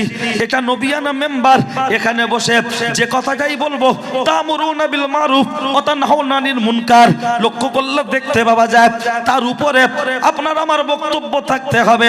ও মা চাচি খালা শুনছো রাতের বেলা কানটা করবে ঝালাপালা, তৈরি থাকো খালা। আলোচনা কি করছিলাম বলবেন ভুলে গেছে? না না না না, মেয়েটা বলল 41 দিন নামাজ দোয়া দরুদ সূরা কালাম সব মুখস্থ করে তারপর, তাই তো মনে আছে? আরে আমি ছেলে আমজাদ, অত সহজে কোনো আলোচনা দেবো না বাদ, মনে রাখুন। ছেলেটা বলল ঠিক আছে, যত কষ্ট হোক তোর জন্য তাই মুখস্থ করব। মেয়েটা দেখলে এটাও সহজ। তিন নম্বর শর্ত বলছে মসজিদে নামাজ পড়তে যাবে, তাকবীরে উলা যদি ছেড়ে যায় পিছনের সব ডিলেট, আবার নতুন করে এক থেকে শুরু। ছেলেটা বলছে তুই কি আমার সাথে ইয়ার কি করছিস? বলছে কেন? বলছে আমার 25 দিন নামাজ পড়া হয়ে গেছে, একদিন তাকবীরে উলা ছেড়ে গেছে, ডিলিট। বলছে পুরো ডিলিট, আবার নতুন থেকে শুরু। বলছে এ অফার নেওয়া যাবে না। মেয়েটা তখন বলছে অফার যদি না পাস আমার কিছু না ঘুরিস। ছেলেটা বলছে ঠিক আছে, তোর জন্য মসজিদে এতেকাবে নিয়ত করে শোবো। এতেকাবে থাকলে জামাত কাজ হওয়ার ভয় আছে, এই তাকবীরে উলা ছাড়ার ভয় আছে। ফজরের সময় মসজিদের ভিতরে থাকবে, গ্রামের বয়স্ক লোক মুয়াজ্জিন তো নাকি বলে, এই কচি দরজা খোল, লাদেন উঠবে, দরজা খুলবে, তারপরে আজান হবে, গ্রামের লোক আসবে, এর মধ্যে রেডি বসে থাকবে 41 দিন এইভাবে। তা বললো ঠিক আছে। আর যারা গ্রামের মুয়াজ্জিন ইমাম দেখবেন গ্রামের কমিটি দুটো একটা লোক, পাড়া দুটো একটা লোক, ওদের মনে করে যেন রাখাল। কেন তোর বাপের চাকর নাকি? 1200 টাকা মাইনে, 1500 টাকা মাইনে, 2000 টাকা মাইনে, যা ভাব দেখাচ্ছে মনে হয় যেন ও রাইটার্সের ইমাম। মাইনেটা খবর লো, বেশি গজর গজর করলে মাইনে দেবো আমি। প্রতিদিন 5 ওয়াক্তের টাইম মেনটেন করে মসজিদের মেম্বারে যেমন ইমাম মুয়াজ্জিন দাঁড়ায়, ওই রকম যে গজর গজর করে দাঁড় করানোর কথা বলবেন, ও বাপের বেটা জীবনে পারবে না। একদম চ্যালেঞ্জ। ও ছেলেরা, নওজোয়ান যুবকেরা, কিতাবের মধ্যে এসেছে সিরাতে ফারুকে আজম, ওই কিতাবের মধ্যে লক্ষ্য করলে দেখতে পাওয়া যায় না না না না না, এমন করে চলতে চলতে, এমন করে চলতে চলতে ছেলেটা ইমাম সাহেবের কাছে চলে গেল, গিয়ে বলল, হুজুর আমি আপনার কাছে কোরআন শিখতে চাই। হুজুর খুব খুশি হলো, বলল, আলহামদুলিল্লাহ, আমি তো চাই যুব সমাজ একটু কোরআন শিখুক, আমি তো চাই, চলে এসো চলে এসো। তখন বলছে, হুজুর কোরআন আমি পরে শিখবো, আগে আমাকে দোয়া দরুদ সূরা কালাম মুখস্থ করাতে হবে। কেন? পিছনে তো অফার দেওয়া আছে, অফার দেওয়া আছে। হুজুর বললেন, বাবা বাবা তুমি চলে এসো, যখন মসজিদে আমার কাছে পড়বে টুকটুক করে সব শিখিয়ে দেবো। এমন করে চলতে চলতে হুজুরের কাছে চলে গেল। প্রথম জুম্মার দিন হুজুর বক্তব্য করলেন, পুরুষের জন্য গোরগাটের নিচে কাপড় পরা হারাম, আর মহিলাদের জন্য গোরগাটের উপরে কাপড় পরা হারাম। আজকে দেখবেন পুরুষ লাভাতে লাভাতে গোরগাটের নিচেই নামিয়েছে, আর মেয়েরা তুলতে তুলতে গোরগাটের উপরে আর হাঁটুর নিচেই, এই যে গোশের থামটা আছে এরকম জায়গায় পায়জামা পরছে। কথা ঠিক না ভুল? শুধু পায়জামা পরে না, আল্লাহ পায় আবার সুতো মাপছে। আল্লাহর কি পায় সুতো মাপছে না? ছোটবেলায় দেখতাম লোক পায় সুতো দুটো মাপতো যাদের অ্যাক্সিডেন্ট প্রবলেম তারা। আর এখন কিছু কিছু বাড়ি জন মেয়েরা, দু ছেলের মা, ও পায় সুতো বেঁধে ঘুরছে। কেন? বলবে ডাল মে কুচ কালা খায়, সিকাবাব মে হাড্ডি খায়, মিটারের পাশ থেকে ভাবি হুম মারটা খায়। অত সহজ বুঝি না? পুরুষের জন্য গোরগাটের নিচে কাপড় পরা আপনার হারাম। আজকে চারিদিকে ডাক্তারে অ্যাড চলছে, বিয়ে করতে ভয় পাচ্ছেন, আজই যোগাযোগ করুন, নিঃসন্দেহে 3 মাসের মধ্যে বিয়ে গ্যারান্টি। আর বয়স্ক দাদুরা বিয়ে করবে বলছে, পাড়ার জন ছেলেরা বলছে আমরা সালা বিয়ে করতে ভয় পাচ্ছে, আর বুড়োরা রিস্ক নিচ্ছে না। তারা শরিয়ত সম্পর্কে খুব বেশি জ্ঞান না থাকলেও তারা শরিয়ত যতটুকুই জানে ততটুকুই মেনে চলার চেষ্টা করে। কোনো হাবেজ সাহেবের বউ কারোর হাত ধরে পালিয়েছে, কোনো আলেমের বউ কারোর হাত ধরে পালিয়েছে, 62-র কোনো রেকর্ডে জানা আছে? কেন? ওরা ছোট থেকে গোরগাটের উপরে কাপড় পরে, ওদের যৌন শক্তির খুব বেশি সমস্যা হয় না। না, গোরগাটের নিচে কাপড় পরলে যৌন শক্তি দুর্বল হবে, হারাম হবে, আল্লাহর দরবারে কৈফিয়ত দিতে হবে। তৈরি থাকুন। সব বয়স্ক বাচ্চা, ওই জন্য খুব বেশি কিছু বলছি না, ওপর ওপর বলছি, বুঝলে? ও ছেলেরা, নওজোয়ান যুবকেরা, এই পর্দা প্রসঙ্গ যখন আমি আপনার মাঝে বলছি, ছোট্ট করে একটা এক্সাম্পল এই জায়গায় দাঁড়িয়ে, না না না, নিশ্চয়ই কোরআনের আয়াত বলবো, অকরনা ফি বুয়ুতিকুন্না ওয়ালা তাবাররাজনা তাবারুজাল জাহিলিয়াতিল উলা। ও নারী জাতেরা, তোমরা কোলার খোলা ছাড়িয়ে অর্ধ উলঙ্গ হয়ে বর্বরতা যুগের মায়েদের মতো ঘুরবে না। মা মায়ের মতো পোশাক পরো, বোন বোনের মতো পোশাক পরো, কিন্তু না না না, পায়ে সুতো বেঁধেছে, পায়ে সুতো বেঁধেছে, এক হাতে দিয়েছে বালা, রং নাম্বারের জোরে জোরে ভিডিও কল চালা, লক্ষ্য করলে দেখতে পাওয়া যায়। ও ছেলেরা, আপনি মাছ কিনেছেন, আপনার স্ত্রী আমার মা ওই মাছটাকে বাড়ি নিয়ে গিয়েছেন, আপনি ওই মাছটাকে মেজে ঘষে ধুয়ে পিস পিস করে রান্নাঘরে রেখে দিয়েছে। আর পিছনে, ঘরের পিছনে একটা জায়গায় মা একটু মাটি ছানছে, ছোট ছোট কাটা কাটা খড় দিয়ে প্লাস্টার করবে, তাই কসমাটি দেয় না, কসমাটি দেবে তাই।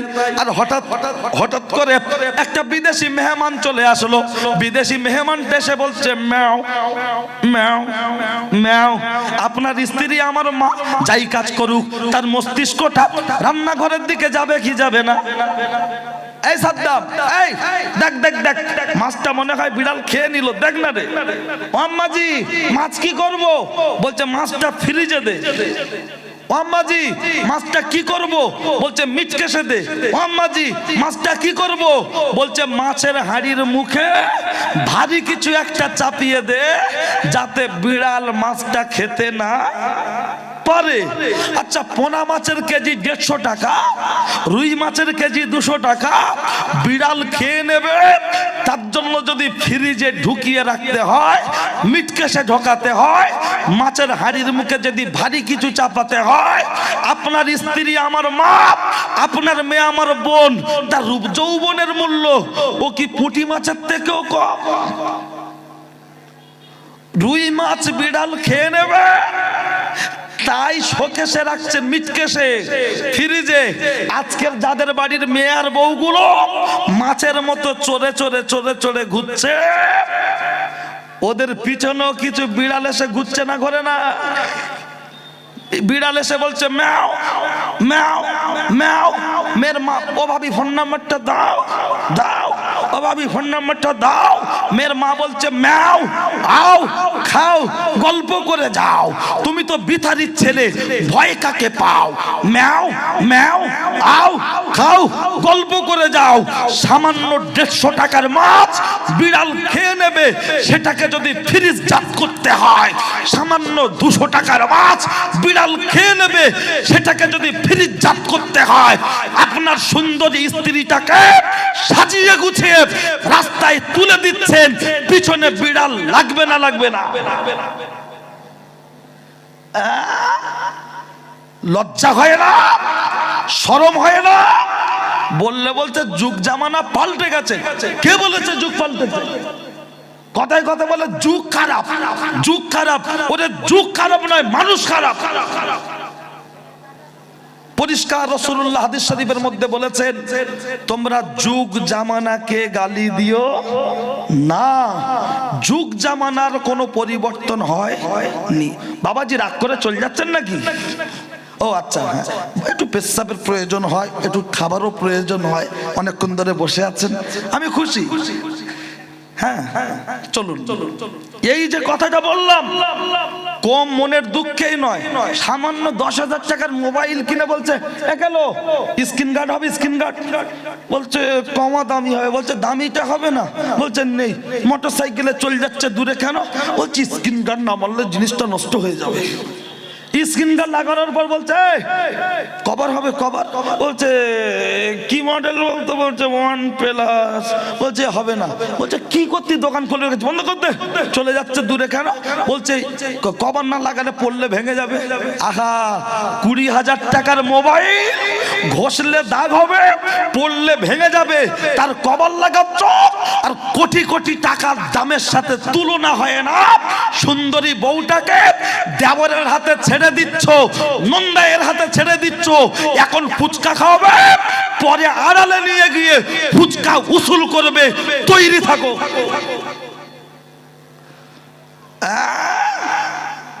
অতটা সহজ বুঝি না।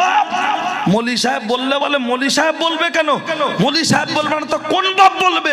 মেম্বার, প্রধান, এমপি, এমএলএ কোন বাপ বলবে না, বললে একমাত্র আল্লাহর আলেম বান্দারা বলবে। বলবেন কেন? আলেমরা বলবে কেন? আলেমদের বলার রাইট আছে, অধিকার দিয়েছে ইসলাম। যদি আপনি মুসলমান হয়, এর উপরে আর কথা বলতে পারবেন না। আর যদি খ্রিস্টান খ্রিস্টান ভাব থাকে, বাগদি বাগদি ভাব থাকে, তাহলে তার উপরে আপনি কলম চালাতে পারেন, আঙুল তুলতে পারেন। বলবেন এটা আমার ব্যক্তিগত স্বাধীনতা। ওটা যদি আপনার ব্যক্তিগত স্বাধীনতা হয়, আপনার বাড়ির সামনে পিডব্লিউ যে রাস্তা, ঢালাই রাস্তার উপরে পায়খানা করবো, কোনো আপত্তি থাকবে না তো? আমার বাড়ির সামনে পায়খানা কেন? ওটা তো সরকারি জায়গা, করতেই পারি। বলে না, আমার নাকে গন্ধ আসবে, গন্ধ আসবে নাকে। আরে পায়খানা করেছে ফাঁকে, কেন গন্ধ আসবে তোমার নাকে? পায়খানা তো সরকারি জায়গায়, তা সরকারি জায়গায় পায়খানা করলে গন্ধটা যদি নাকে আসে, তোমার মেয়ে, তোমার বউ বেহায়া বেপর্দা নির্লজ্জায় ঘুরলে, মসজিদের ইমাম, এলাকার আলেম যারা, মঞ্চের বক্তা যারা, তাদেরও পাপের গন্ধটা নাকে আসে, তাই তারা প্রতিবাদ করে। সাবধান হও। কি বাবা রাগ হচ্ছে নাকি? ঠিক হচ্ছে তো? ঠিক আছে চলেন। এরা মনে মনে করছে বাজপড়া কোথায় ছিল, তাই ঠিক আছে, আপনারা তাকবীর দেন দেখি। নারে তাকবীর। বাবু এতগুলো মানুষ বসে আছি, একটু ঝেড়ে দেন, তাহলে তাই মনে করব আমার গাছের গোড়ায় মাটি ঠিক আছে, একটু উপরে উঠুক। আর যদি মনে হয় হুজুর তুমি টাকার লেবার, তুমি বলো, আমরা শুনি, তাহলে আমি কি করব? অন্তত একটু আল্লাহর নামে ধ্বনি সবাই মিলে যত মানুষ বসে আছি একদম একসঙ্গে আল্লাহর নামে ধ্বনি দেব। অন্তত যারা দূরে আছে আমাদের আওয়াজ শুনতে হবে না, আমাদের আওয়াজ শুনে পেশাব করে শুয়ে পড়ুক। সারা রাতের ব্যাপার যদি খাটে ছেড়ে দেয়, কিছু বোতল কুটুম আছে দিচ্ছি ওদের, আর একটু নড়ে চড়ে অন্তত গিলে লি। কুটুম বাড়ি এসে বলছে শরীরটা ভালো না, তা তোর যখন কলেরা হলো তেলি কেন? তুই বাড়ি থাক। এসে আবার বললো শরীরটা ভালো না, তাহলে একবার এদিকে আসেন, ওই হসপিটালে আছে, ওই হসপিটালে। আর খাটে বসে এমন করে পার উপরে পা দে বসে আছে, মনে হয় যেন আমাদের বোনাইটার কচি হবে, বুনটার হবে না, নড়ে না। তোদের বলবো না, আমাকে দাওয়াত করা হয়েছে, আমি আসবো, এসে এদিক ওদিক ঘুরবো। লোক বলবে রশিদ মাওলানা তোলো, বলে মাওলানা ওঠে না। বলে ইয়ার কি হচ্ছে, মাওলানা উঠবে না? না উঠলে কি বলবো, হাই তুল দে, হাই তুল দে। কেন? আমাকে দাওয়াত করা হয়েছে জলসার জন্য। স্টেজের পাশে ঘুরলে হবে না, উপরে বসে থাকলে হবে না, চিল্লাতে হবে। কুটুমকে যখন দাওয়াত করেছিলেন কি বলেছিলেন? হ্যালো হ্যালো, ও কচি কচি, ও বাবা আসবে 16 ফাল্গুন, মনে আছে কচি? মেন নিয়ে আসবে বাবা, আসবে। হ্যালো এ কচি আসবি? কে বলছে? মামা ভাগনার দাওয়াত করছে। এইভাবে জেনারেশন টু জেনারেশন দাওয়াত চলছে। তাহলে এখানে বলা হয়েছে জলসায় আসবি, আমার মেহমান, সে আমার বাড়িতে আসলে আমাকে মেহমানদারি করানো সুন্নত। আমরা নবীর উম্মত, দেখাতে হবে হিম্মত। কথা ঠিক কিনা? কিন্তু এমন বোতল সে এসে এদিক ওদিক ঘুরছে, খাচ্ছে, গিলছে, আমাদের কাছে তার বিরুদ্ধে কোনো মুখে কথা নেই। কেন? ওখানে মানবতা আছে, লজ্জা নেই, শরম নেই, বাড়িওয়ালা নাই, মানবতায় বলতে পারে না তুমি কেমন ছেঁচড়া কুটুম, ছোট লোক, নির্লজ্জা, বেহায়া, তোমার মান শরম নেই না? কি বলেন? যদি ও আমার নাম শুনে যেন আর কোনো কুটুম বাড়ি না যায়। জলসার দাওয়াত করলে জিজ্ঞেস করবে হ্যালো কে আছে, সাদ্দাম মাওলানা? বলছে হ্যাঁ। বলছে যাবো না। আর যদি লজ্জা লাগে গালে আঙুল তো বমি করে বাড়ি যা। ও ছেলেরা, নওজোয়ান যুবকেরা, ও আমার মুরব্বিয়ান বাপ, আমি আপনার মাঝে এই পর্দার উপরে দাঁড়িয়ে ছোট্ট একটা এক্সাম্পল রেখেছি, আবার প্রয়োজন হলে একটু পরে দেব, কোনো অসুবিধা নেই। আমি আপনার কাছে বলতে বলতে অনেক কথা বলে ফেলেছি। ও ছেলেরা, ও নওজোয়ান যুবকেরা, লক্ষ্য করলে দেখতে পাওয়া যায় না না না, পর্দার কথাটা অত্যন্ত গুরুত্বপূর্ণ সমাজের জন্য। তার কারণ হলো যে মেয়েটা জ্যান্ত অবস্থায় ডং ডং ডং ডং ডং ডং করে ঘুরছে, রাত্রে যদি মারা যায় কালকের সকালবেলা গোসল দেয়া হবে, 5খানা কাফনের কাপড় পরানো হবে, আর তার উপরে এইরকম একটা বেড কভার উপরে চাপা দিয়ে আস্তে আস্তে কবরস্থানে নিয়ে যাবে। ওরে জ্যান্ত অবস্থায় 12 হাত শাড়ি যার গায়ে কুলালো না, আর মরণের পর 5টা কাফনের কাপড় দেওয়া, ও তো পান্তার সাথে ঘি দেওয়া সমান। দেখবেন আগেকার মানুষ হাইটে কম ছিল না এখনকার মানুষ হাইটে কম? আগেকার মানুষ হাইটে বেশি, এখনকার মানুষ হাইটে কম। আগে শাড়ি ক হাত ছিল আব্বা? 10 হাত। ঠিক বলেছেন। আচ্ছা 10 হাতের শাড়ি আপনার দাদিমা, আমাদের দাদিমা, মুরব্বীদের শাশুড়ি আমাদের নানিমা, মুরব্বীদের মা আমাদের দাদিমা, তাল গাছের অর্ধেক লম্বা 6 ফুট, তারা 10 হাত শাড়ি পরেছে। তাদের শরীরের অঙ্গ প্রত্যঙ্গ পাড়ার কোন পরপুরুষ দেখেছে 62-র এরকম কোন রেকর্ড জানা আছে? জানা নেই। দুটো একটা লোক বলবে আগেকার খবর কি করে বলবো, যাও না তারাপতদের বাড়ি যাও, ও দাদিমার দেখবে মুখগুলো শুকিয়ে গেছে, এখনো ঘোমটা। কথা ঠিক কি না? এখনো সিঁদুর এতটা দূর। যাও মুসলমানদের পাড়ার ভিতরে যাদের দাদি বেঁচে আছে সেখানে চলে যাও, বুড়ি হয়ে গেছে, ক্যামেরায় ছবি ঘোলা, টেলিফোনে ভালো কাজ হয় না, হ্যালো কি বলছে শুনতে পায় না, অথচ এখনো ঘোমটা সুন্দর করে টেনে আছে, তাদের শরীরের অঙ্গ প্রত্যঙ্গ কোন পরপুরুষ দেখতে পায় নি। পরপুরুষ দূরে যাক, দেওর ভাসুর নন্দাইদের পর্যন্ত সামনে যেত না, পুরুষ মানুষের ছায়া পর্যন্ত মারাতো না, এতটাই পুরুষ জাতিকে সম্মান করে। আর এখন আমাদের মহিলাদের হাইট কত? 3.5 ফুট বললে আর বাড়ি উঠতে দেবে না। 5 ফুট, 5 ফুট 1, 5 ফুট 2, 5 ফুট 3, এর উপরে আছে সংখ্যাটা কম, 5 ফুটের নিচে আছে সংখ্যাটা কম।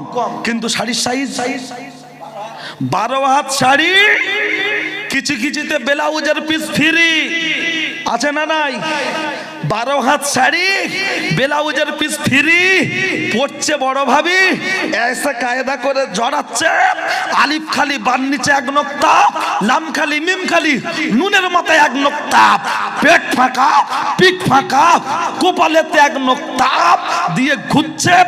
বলুন তাহলে তখনকার সময় মেয়েদের হাইট বেশি ছিল, শাড়ি ছোট ছিল, শরীর দেখা গেল না। এখন 12 হাত 13 হাত শাড়ি পরে রাস্তায় রালা দিচ্ছে, 7 সাইড পেট, পাড়ার মন্টু দেখলো, খেলা করলো, 11 সাইড পিঠ কেলো দেখলো, ফোন নাম্বার নিল, পরে ওখানে 16 দলীয় ফুটবল খেলা গেস্ট হাউসে গিয়ে হলো। তখন পর্দার দরকার হলো না। আর মরণের পর 5খানা কাপনের কাপড়, তার উপরে বেড কভার দিয়ে চাপা দিয়ে নিয়ে যাচ্ছে, ল্যামিনেশন পেপারের মতো ঢাকা। এ কি ইসলামের সাথে মজা করা? যদি ভালো না লাগে এবিট ওবিট করে বেরিয়ে যাও। ইসলামের জায়গায় দাঁড়িয়ে থেকে ভান্ডামি চলবে না। আমাদের কাছে বলছে স্বামী কত কষ্ট করে ইনকাম করে বাড়ি আসছে, ওর মুখের দিকে দেখলে মনে হচ্ছে যেন মালসা। স্বামীর সাথে হাসি মুখে কথা বল না, ওর মুখে বাজ পড়েছে, মুখে হাসি নেই। আর যেই দুলাভাই ফোন করছে, হ্যালো ও দুলাভাই, বুড়ি তখন কচি হচ্ছে। রসুলের হাদিস রয়েছে, আলেমদের জিজ্ঞাসা করবেন, আমার বলার ধরনটাই হয়তো আলাদা হতে পারে। রসুলের হাদিস রয়েছে, স্ত্রী যে কাজ করুক, স্বামী যদি কর্মস্থান থেকে বাড়ি ফেরে, তার পাশে গিয়ে বসতে হবে, দাঁড়াতে হবে। ওর বাড়ি এসে যেই বাড়ি ঢুকেছে, ওর মুখ দেখলে মনে হচ্ছে বাংলা পাঠ, ভাব আলাদা, বুঝি না। চলুন বললে অনেক কথা, তাবিজে ও সমস্যার সমাধান হবে না। তাবিজ কি হবে? তাবিজ মৌলী সাহেবের কাছে এসে বলছে তাবিজ দাও, তাবিজ দাও। তাবিজে আবার এই সব হয় নাকি? তোমার ব্যবহারটাই হলো সবচাইতে বড় তাবিজ, কথা ঠিক কি না? ও ছেলেরা, ও নওজোয়ান যুবকেরা, ও আমার মুরব্বিয়ান বাপ, অন্যায় হলে আমার করে দেবেন মাপ। আমার নাম সাদ্দাম, আমার নেই কোনো দাম, কথাগুলো হচ্ছে টাইগার বাম, শুনলে আসবে অনেক কাম, আমি দিতে পারবো না আপনাদের সময়ের দাম। আমি যে কথা বলছিলাম লক্ষ্য করলে দেখতে পাওয়া যায়, এই সাপোর্ট কোরআনের আয়াতটা লাগিয়ে রেখেছি, যাতে যাদের গায়ে পড়বে তারা যেন বড় কথা না বলতে পারে। কারণ কোরআন বলেছে, অকরনা ফি বুয়ুতিকুন্না ওয়ালা তাবাররাজনা তাবারজাল জাহিলিয়াতিল উলা। কথা আপন জায়গায় রাখুন, ব্যাগে ফিরে আসুন। ছেলেটা জুম্মার দিন ইমাম সাহেবের বক্তব্য, তাই তো মসজিদে ইমাম সাহেবের বক্তব্য বায়ান শুনছিল। ইমাম সাহেবের বক্তব্য বায়ানে বলেছে, পুরুষের জন্য গোরগাটের নিচে কাপড় পরা হলো হারাম, নারীর জন্য উপরে পরা হারাম। এই বক্তব্যটা মসজিদের মেম্বারে দাঁড়িয়ে ইমাম সাহেব যখন বক্তব্য করছে, ছেলেটার হৃদয়ে ছুঁয়ে গিয়েছে।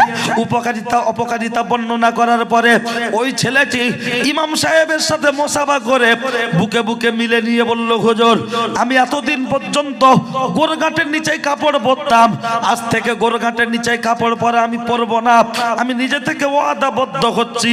ওই ছেলেটি গোরগাটের উপরে কাপড় পরেছে আর মাথায় একটা টুপি দিয়ে রেখেছে, যা কাজ করছে টুপি মাথায় দিয়ে আছে। যতই খারাপ ছেলে হোক, এখন যখন মসজিদে নামাজ পড়তে এসে মসজিদের বাইরে যেমন ভিতরে যেমন একই রকম যদি কোয়ালিটি মেনটেন করে, পাড়ার মানুষের দৃষ্টি তার দিকে ভালো নজর যাবে কি যাবে না? তার চাল চলনে গ্রামের মানুষের মনে একটা আলাদা জায়গা করে নিয়েছে। খুব বদমাশ ছিল এককালে, কিন্তু মানুষ পরিবর্তন হতে পারে কি পারে না? একজন ব্যক্তিটার নাম যদি মনে পড়ে আমি কথার মধ্যে বলে দেবো, ফুজ্জাজ বিন আয়াস, মস্ত বড় ডাকাত। তো ওর মনে করেন এখান থেকে তরুণীপুর পেরিয়ে ওই ডাক বাংলো না কি সব আছে, যেতে গেলে একটা রাস্তা আছে, সেই রাস্তার উপর দিয়ে যেতে হবে। আর এই ফুজ্জাজ বিন আয়াস এর কাজ হলো মানুষকে চুরি ডাকাতি ছিনতাই করে দেওয়া, একদম প্রতিদিন একই জায়গায়। ও এলাকার ডন।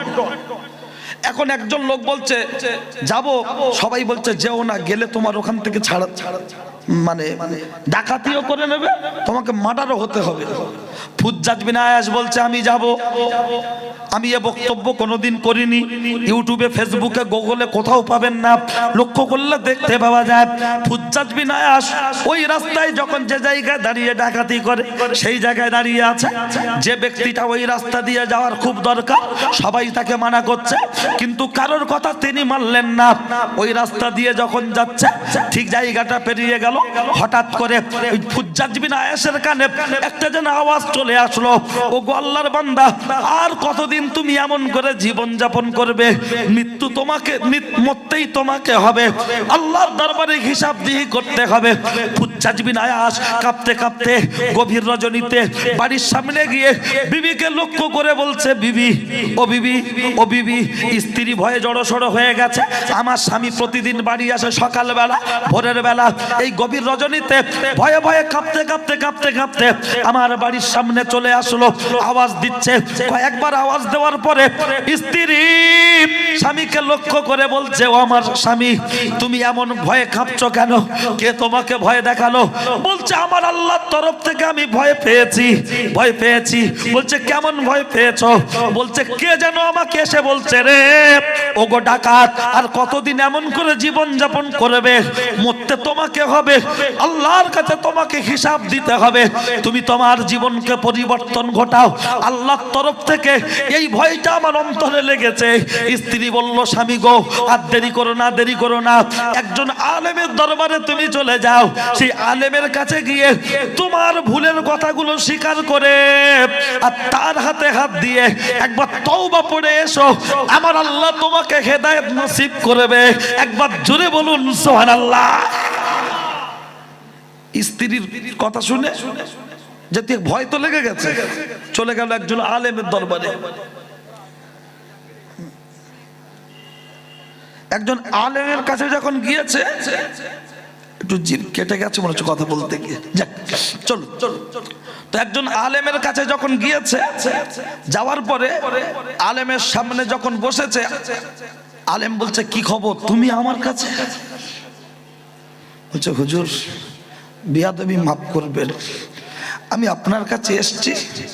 সম্পূর্ণ ব্যাপারটা খুলে বলার পরে হুজুর বললেন, বাবা এতদিন যা চুরি ডাকাতি ছিনতাই করেছো, হুজুর মানে আলেম, হুজুর এতদিন যা, হুজুর বলছেন এতদিন চুরি ডাকাতি ছিনতাই যা করেছো, তোমার বাড়িতে আর কিছু আছে? হুজুর কিছুই নেই, গত রাত্রের আগের রাত্রে এক বস্তা সোনা মনে করে চুরি করেছি, কিন্তু খুলে দেখছে হুজুর বালি। হুজুর বললেন সেটা কি করেছো? বলছে রেখে দিয়েছি। যখন বলছে রেখে দিয়েছি, হুজুর বললেন, বাবারা বাবারা, তোমার বাড়িতে যখন আর কিছু নাই, ওই সোনাটা তুমি চুরি করেছো আর বালি হোক ওই যে বস্তা, যার মাল তাকে কি তুমি ফিরিয়ে দিতে পারবে? বলছে হ্যাঁ হুজুর পারবো। বলছে চলে যাও, যার সোনার বস্তা ছিল বা বালির বস্তা, ওই বাড়িওয়ালার বাড়ির সামনে গিয়ে যখন আওয়াজ দিয়েছে, ও বাড়িওয়ালা, ও বাড়িওয়ালা, বাড়িওয়ালা দূর থেকে দেখে বলছে, বাবা তুমি কেন এসেছো? তোমার যা মাল লাগবে তুমি তো ছিনতাই করে নিয়েছো, আমি বাইরে যাব না। তখন ডাকাত বলছে, আমি আপনার বাড়িতে বাড়িতে এসেছি চুরি করতে নয়, ডাকাতি করতে নয়, আপনি একবার শুধু বাইরে বেরিয়ে আসুন। বাড়িওয়ালা বলছে আমার জীবন থাকতে আমি বেরোবো না, আমাকে যদি বার করতে হয় তোমাকে মেরে ফেলতে হবে, তাহলে আমার লাশ বেরোবে, আমি যাব না। ওই ডাকাত ওখানে দাঁড়িয়ে হাত জড়ো করে বলছে, ও চাচাজি চাচাজি, আমি চুরি করতে আসিনি, ডাকাতি করতে আসিনি, আমি এসেছি আপনার মালটা ফিরিয়ে দিতে। তখন বাড়িওয়ালা বলছে ওই বস্তায় কি আছে? বলছে বালি। আমি ইহুদি, আমি মনে করি ওতে আমার বালি ছিল। ইহুদির কথাটা শুনে আল্লাহর ডাকাত বান্দা ওই জায়গায় দাঁড়িয়ে আল্লাহর কাছে সাহায্য চেয়ে কাঁদতে শুরু করেছে। ওগো আল্লাহ, আমি তোমার কাছে সাহায্য চাইছি, তুমি আমার গায়েবী মদদ দাও। ওগো আল্লাহ, আমি তোমার কাছে সাহায্য চাইছি, তুমি গায়েবী মদদ দাও। এই বস্তায় তো দেখছি বালি, ও বলতে ছিল সোনা, আমি কোথায় পাবো আল্লাহ? এত পরিমাণ কাঁদছে, আওয়াজ চলে আসলো, ওগো আল্লাহর বান্দা, আর তোমাকে কাঁদতে হবে না, ওই বস্তাটা তার হাতে ধরিয়ে দাও আর তাকে খুলে দেখতে বলো। যেই বস্তাটা খুলে দেখছে, বস্তার ভিতরে ওই বালি নয়, বালি নয়, বস্তাটা পরিপূর্ণ সোনা। একবার জোরে বলুন সুবহানাল্লাহ। তখন ওই ব্যক্তিটা বলল, না না না না না, আমার বস্তায় সোনা ছিল না, আমার বস্তায় বালি ছিল। এই বস্তাটাই আমার, এই বস্তাটাই আমার, এই বস্তায় আমার বালি ছিল, আমার বালি আমাকে দাও, আমি সোনা নেব না। ওই বস্তার মুখটা জড়িয়ে বেঁধে দিয়ে আবার আল্লাহর কাছে কাঁদতে শুরু করেছে। ওগো আল্লাহ, ওগো আল্লাহ, ও তো বলছে বালি ছিল, আমি তো দেখেছি বালি, কিন্তু এখন তো দেখছি সোনা। আল্লাহ, আমি তাকে কি দেবো? তোমার কাছে সাহায্য চাইছি, তোমার কাছে সাহায্য চাইছি। এত পরিমাণ কাঁদে, আওয়াজ চলে আসলো, ওগো আল্লাহর বান্দা, আর তোমাকে কাঁদতে হবে না, ওই বস্তাটা ঘুরিয়ে তার হাতে তুলে দাও, তার মনে যেটা ইচ্ছা সেটাই আমার আল্লাহ পূরণ করে দেবে। যেই বস্তাটা তুলে দিয়েছে, মুখটা খুলে দেখছে, ওই বস্তাটাই হয়ে গেছে বালি। একবার জোরে বলুন সুবহানাল্লাহ। তখন ইহুদি ব্যক্তি বলতে লাগলো, ও ফুজ্জাজ বিন আয়াস, আমি তৌরাত কিতাবের অনুসারী, আমি তৌরাত কিতাবে পড়েছি, যারা জীবনকে পরিবর্তন করতে চায়, খালেস দিলে তওবা করতে পারে, তাদের দোয়াতে বালি সোনা হয়, সোনা বালি হয়। আমি তোমাকে পরীক্ষা করে দেখে নিয়েছি, খালেস দিলে তুমি তওবা করেছো, আমিও তোমার হাতে হাত দিয়ে ঈমানের কলেমা পড়তে চাই। একবার জোরে বলুন সুবহানাল্লাহ। জীবন পরিবর্তন কেমন দেখছেন? আব্দুল্লাহ ইবনে সালাম বসে আছেন। আব্দুল্লাহ ইবনে সালাম বলছে, মুহাম্মদকে কয়েকটা প্রশ্ন করব, মুহাম্মদ যদি উত্তর দিতে পারে আমি নবী বলে মানব। কারণ মুহাম্মদ যখন কোনো ইউনিভার্সিটি পড়েনি, কলেজে পড়েনি, মুহাম্মদের জানা নেই। আর যদি জানা থাকে, ভাববো মুহাম্মদকে শিখিয়েছে আল্লাহ, আর যে আল্লাহ তাকে এই প্রশ্ন শেখাতে পারে, নিশ্চিত সাধারণ মানুষ নয়, তিনি নবী এবং রসুল, তার হাতে আমি কলেমা পড়বো। আমার নবীর সামনে গিয়ে দাঁড়িয়ে বলছে, এ মুহাম্মদ, আমি তোমাকে 3টে প্রশ্ন করব, তুমি উত্তর দিতে পারবা? যদি উত্তর দিতে পারো আমি কলেমা পড়বো। আমার নবী বললেন, বলো। 3টে প্রশ্ন করলেন। আমার নবী একটু চুপ করে গিয়ে যেই উত্তর দিলেন, সাথে সাথেই ইহুদি বললেন, তুমি চুপ করে, আপনি চুপ করেছিলেন কেন? বলছে, তুমি প্রশ্ন করার কয়েক মুহূর্ত আগে আমার আল্লাহ ফারিস্তা মাধ্যম আমাকে জানিয়ে দিয়েছে। তা একটু জোরে বলুন সুবহানাল্লাহ। আরে এতগুলো মানুষ একটু ভক্তির সাথে বলেন না সুবহানাল্লাহ। যেন মনে হচ্ছে সব পিজি হসপিটালে আছেন নাকি, যেন গায়ে জুত নেই। একটু ভক্তির সাথে আল্লাহর নাম নেবেন, লাভ হবে। ঠিক আছে, শুধু যদি গ্যাটির সারি তো গাড়ি চালাবো কত? এই আল্লাহ একবার ধ্বনি দিয়েছিলেন প্রথম মিছিল হযরত ওমর, মনে আছে? বলছিলাম না? তা আগে তাহলে ওটা বলে দিয়ে একটু হিট হোক, যেন সব যেন ঠান্ডায় ড্যামেজ হয়ে গেছে। না না, মনে হচ্ছে যেন ঠান্ডা। শোনেন কথাটা ভালো করে শুনে নেন। হ্যাঁ, কি আপনাদের ঘুম লাগছে নাকি? ঘুম লাগছে না তো? না, আল্লাহ, হ্যাঁ, হযরত ওমর, ওদিকে কথাটা বলছি, ওদিকে সেই নামাজ মনে রাখবেন, আমি ভুলবো না ইনশাআল্লাহ। তো হযরত ওমর জীবনের প্রথম মিছিল করেছিল কে? তার প্রশ্ন এটাই। হযরত ওমর নবীর কাছে গিয়ে বলছেন, ইয়া রাসূলুল্লাহ, একটু মিছিল করছি। দয়ার নবী বললেন, আরে ইসলাম সবে শুরু, লোকজন নেই, কাকে নিয়ে মিছিল করবে? বললে, আপনি পারমিশন দিন না। খুব রিকোয়েস্ট, কাকুতি মিনতি করতে আমার নবী বললেন, ঠিক আছে, তাহলে তুমি লোক জড়ো করো। বললে, ইনশাআল্লাহ। খুঁজে খুঁজে হযরত ওমর লোক জড়ো করেছে কজন জানেন? 10 জন। এই 10 জন নিয়ে মিছিল হয়, এদিকে 5 জন এদিকে 5 জন দাঁড় করিয়ে দিয়ে হযরত ওমর মাঝখানে, হযরত ওমর মাঝখানে দাঁড়িয়ে তাকবীর দিচ্ছে। মিছিলটা কেমন? লিল্লাহি তাকবীর। 2 পাশ থেকে 5 জন 10 জন আল্লাহু আকবার আল্লাহু আকবার আল্লাহু আকবার যখন বলছে আর মিছিল করে এগিয়ে যাচ্ছে, আমার নবী বললেন ওমর দাঁড়াও। মিছিল কত দূর যাবে গো? বললেন ইয়া রাসূলুল্লাহ আমি কলেমা পড়েছি, এখনো কাবাকে বুকের সাথে জড়িয়ে ধরতে পারিনি। এই মিছিল অতক্ষণ চলবে যতক্ষণ কাবাকে বুকের সাথে জড়িয়ে ধরতে না পারবো। আল্লাহর নবী বললেন ওরা তোমার গর্দান কাটার জন্য চ্যালেঞ্জ করছে, হুমকি দিচ্ছে, তোমার কি ভয় লাগছে না? হযরত ওমর বললেন ইয়া রাসূলুল্লাহ 2 পাশ থেকে 5 জন 10 জন আল্লাহু আকবার আল্লাহু আকবার এই ধ্বনিটা যখন দিচ্ছে আমার ঈমানি পাওয়ারটা এত বড় হয়ে যাচ্ছে, মনে হয় গোটা পৃথিবীর কাফের যদি একদিকে দাঁড়িয়ে যায় তাদের বিরুদ্ধে যুদ্ধ করার জন্য আমি ওমর একাই যথেষ্ট। নারায়ে তাকবীর নারায়ে তাকবীর। দেখেন না হামাস ফিলিস্তিনের মাটিতে দাঁড়িয়ে লড়াই করছে ইসরায়েলের বিরুদ্ধে। হামাসের সৈন্য সংখ্যা 20,000 আর ইসরায়েল ইহুদি বাহিনীর সৈন্য সংখ্যা হলো 3.5 লক্ষ। 3.5 লক্ষ 20,000 ভার্সেস 3.5 লক্ষ। তাদের সেনারা পাগল হয়ে যাচ্ছে, পাগল হয়ে যাচ্ছে। এখন ঘুরপথে যুদ্ধ বন্ধ করতে চাইছে। একটু জোরে বলবেন না নারায়ে তাকবীর? বলবেন হুজুর এতে নারায়ে তাকবীর কি আছে?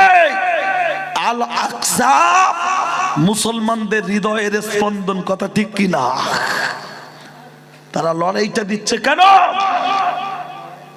মনে রাখুন, দেখছি চলুন কি কথা বলছিলাম। নবীর সামনে দাঁড়িয়ে আব্দুল্লাহ ইবনে সালাম, তাই তো রাসূলুল্লাহ সামনে দাঁড়িয়ে আব্দুল্লাহ ইবনে সালাম যাই বললেন, কলেমা পড়ে বললেন ইয়া রাসূলুল্লাহ ইয়া হাবিবাল্লাহ আমি আপনার হাতে হাত দিয়ে কলেমা পড়ব, তবে আপনি যেন কথাটা প্রকাশ করবেন না। বলল কেন? বলছে আমি তৌরাত কিতাবের পণ্ডিত, আমার আব্বাও ছিল তৌরাত কিতাবের পণ্ডিত, আমার অনুসারী অনেক লোক আছে, আমি তাদেরকে এই ক্যামেরাম্যান ভাই কে আছেন এদিকে চলে আসেন, পর্দায় মনে হচ্ছে দেখা যাচ্ছে না তো, আমার অনুসারী অনেক লোক আছে, আমি তাদেরকে আপনার কাছে নিয়ে আসবো।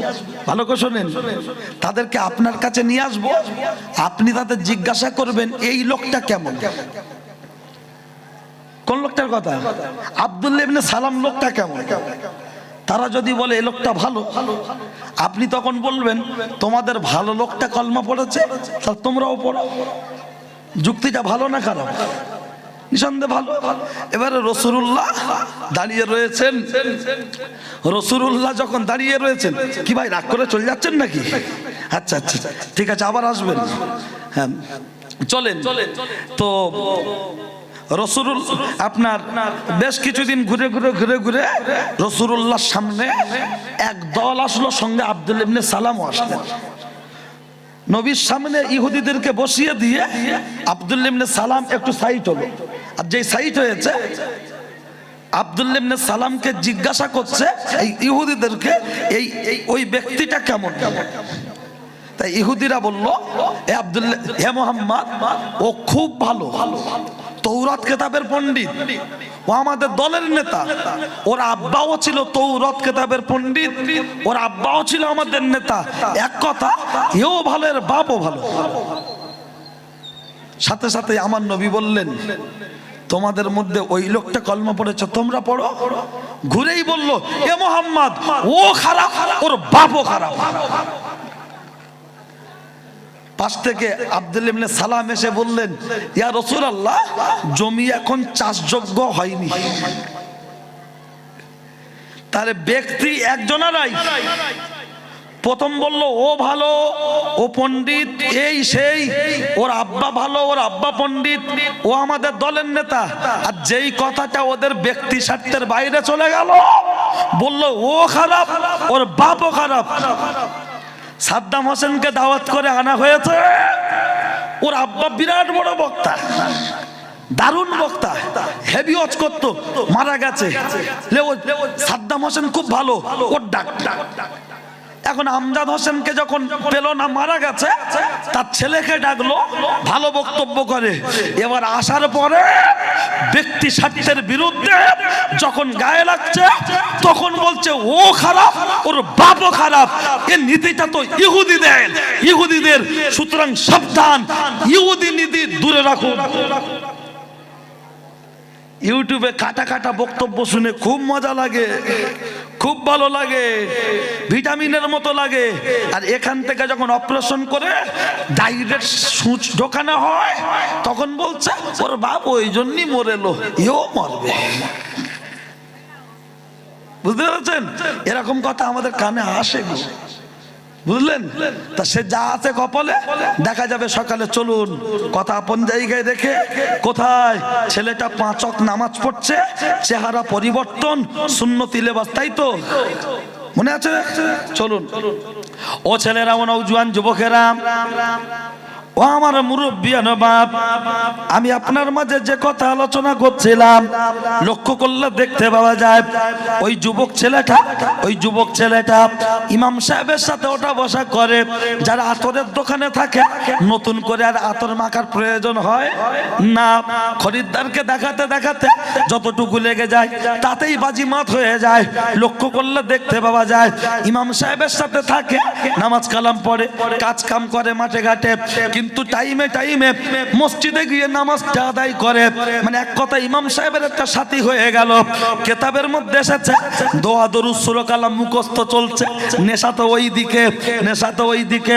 লক্ষ্য করলে দেখতে পাওয়া যায় এমন চলতে কিতাবের মধ্যে এসেছে ও ছেলেরা, ও নওজোয়ান যুবকেরা, এমন চলতে লক্ষ্য করলে দেখতে পাওয়া যায় একদিনের ঘটনা। 11 দিনের দিন জোহরের আজান হচ্ছে মসজিদে। জোহরের আজান হচ্ছে যখন, ওই সময় জোহরের আজান হচ্ছে, ওই ছেলেটি মসজিদের দিকে দৌড়াতে যাচ্ছে।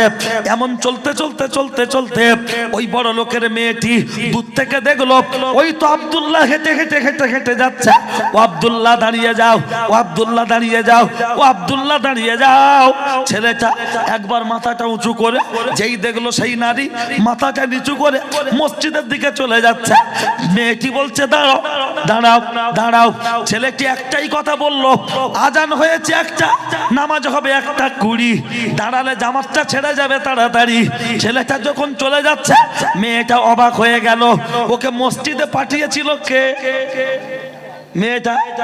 কিন্তু এখন সে বলছে দাঁড়াও, বলছে হবে না। যখন চলে যাচ্ছে, মেয়েটা পুরো পাগলি হয়ে গেল, ডিসব্যালেন্স, আর ব্রেনকে ঠিক রাখতে পারছে না। ওই যুবক ছেলেটা মসজিদে চলে গেল। জোহরের নামাজ কত রাকাত? 12। আল্লাহর ফোন নাম্বার কত? ও আল্লাহ, না বাবাজি, 244334। হ্যাঁ, যুবকদের জিজ্ঞাসা করো, বুলাদির ফোন নাম্বার মুখস্থ 1097। সুবিদপুর থেকে গীতাঞ্জলি। ও বুলাদি, মনের কথা খুলে বলি, আই মোর ছলো না, ইউ মোর ভুলো না, হ্যাপি হবো দুজনা, এটাই মোর কামনা। ও নাম্বারে কল করলে হবে না, কিন্তু আল্লাহর ফোন নাম্বার বলো না, 244334। এই নাম্বারে ফোন করলে খুলে যাবে আমার আল্লাহর জান্নাত। ফজর নামাজ করা কাজ, জোহরের, আসরের, মাগরিবের, এশার মিলিয়ে নেন 244334। এই নম্বরে ফোন করলে খুলে যাবে আমার আল্লাহর জান্নাতের দর। প্রেমিকার কাছে যখন ফোন করে, হ্যালো, সেটার ভিতরে আলু কি করে গেল, পাশের লোক শুনতে পায় না। বলো, মসজিদটা হলো ফোনের জায়গা, বান্দাদের জন্য, নামাজির জন্য।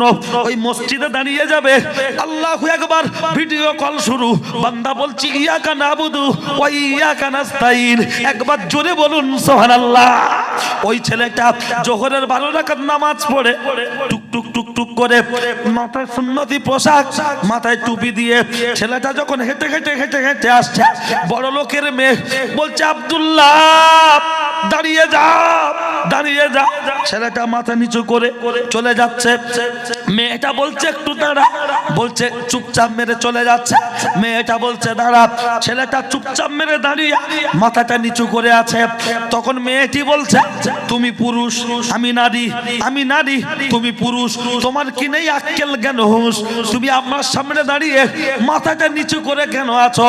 আমি কি তোমার ভাসুর? না না না, তুমি তো আমার প্রেমিক, আমি তোমার প্রেমিকা, আমি তোমার প্রেমে দেওয়ানা। তুমি কেন চোখ তুলে আমার দিকে তাকাও না? একবার তুমি তাকাও না।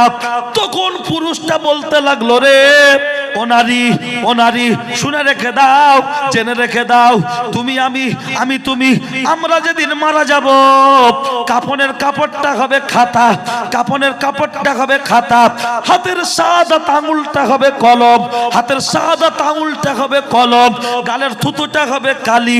তুমি আমরা নেকি বদি ভালো খারাপ সব নিজেদের কাফনের গায়ে নিজেরাই লিখব। সেদিনকে হাসরের ময়দানে লুকোচুরি খেলা যাবে না। আমার আল্লাহ জবান তালা মেরে দেবে। আল ইয়াউমা নাখতিমু আলা আফওয়াহিহিম ওয়া তুকাল্লিমুনা আইদিহিম, সূরা ইয়াসিনের মধ্যে আছে। আমার আল্লাহ জবান তালা মেরে দেবে, হাতের জবান খুলে দেবে, পায়ের জবান খুলে দেবে। লক্ষ্য করলে দেখতে পাওয়া যায় যে মাটির উপরে দাঁড়িয়ে আছি, বসে আছি, দুদিন পরে মাটি বুকের উপরে উঠবে, মাটির জবান আল্লাহ খুলে দেবে। না না না না না, আমি তোমার সামনে দাঁড়িয়ে কথা বলতে পারবো না, তাকাতে পারবো না, তাকাতে পারবো না। লক্ষ্য করলে দেখতে পাওয়া যায় এমন করে যখন কথা বলছে, এমন করে যখন কথা বলছে, মেয়েটা যুবককে জড়িয়ে ধরতে চাইছে, যুবককে জড়িয়ে ধরতে চাইছে। যুবকটি বলছে সরে যাও, সরে যাও, সরে যাও, দূর দূর দূর দূর দূর দূর করে তাড়িয়ে দিচ্ছে। কিতাবের মধ্যে এসেছে ও ছেলেরা, ও নওজোয়ান যুবকেরা, এমন চলতে চলতে চলতে চলতে মেয়েটা যুবকটা চলে যাচ্ছে, মেয়েটা পিছন থেকে পাগলের মতো দৌড়াচ্ছে। যুবকটি বলল আমার দাঁড়ানো যাবে না। বলছে কেন? বলছে হাদিস শরীফে এসেছে, লোকেরা আপনার হাদিস শরীফে এসেছে আল কাসিম হাবিবুল্লাহ, আমি এখন এখানে দাঁড়াতে পারবো না, আমি লোকের কাজ করছি, জন খেটে খাচ্ছি, আমি লোকের যদি একটা মিনিট সময় নষ্ট করি খোদার দরবারে কৈফিয়ত দিতে হবে, হবে, আমি দাঁড়াতে পারবো না, আমি চলে যাচ্ছি। মেয়েটা পিছন থেকে পাগলের মতো দৌড়াতে দৌড়াতে পাগলের মতো দৌড়াচ্ছে।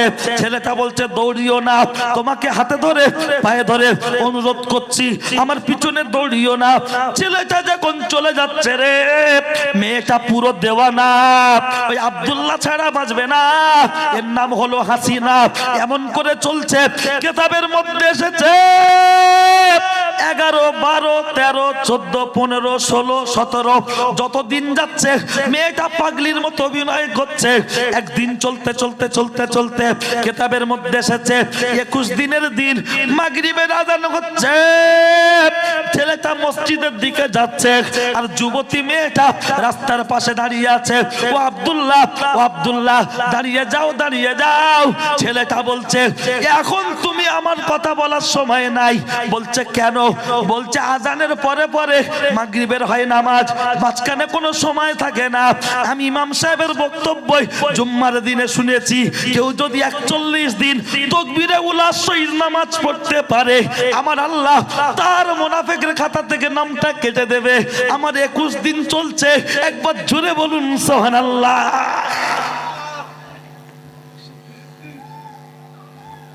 তাহলে বলুন ছেলেটার জীবন, ইন্নাস সালাতা তানহা আনিল ফাহশাই ওয়াল মুনকার, নামাজ ভালো কাজে আদেশ করবে, অসৎ কাজে নিষেধ করবে।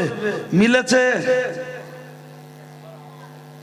আরো বললে এখনো চলবে। ঘটনা বলার মেন উদ্দেশ্য নয়।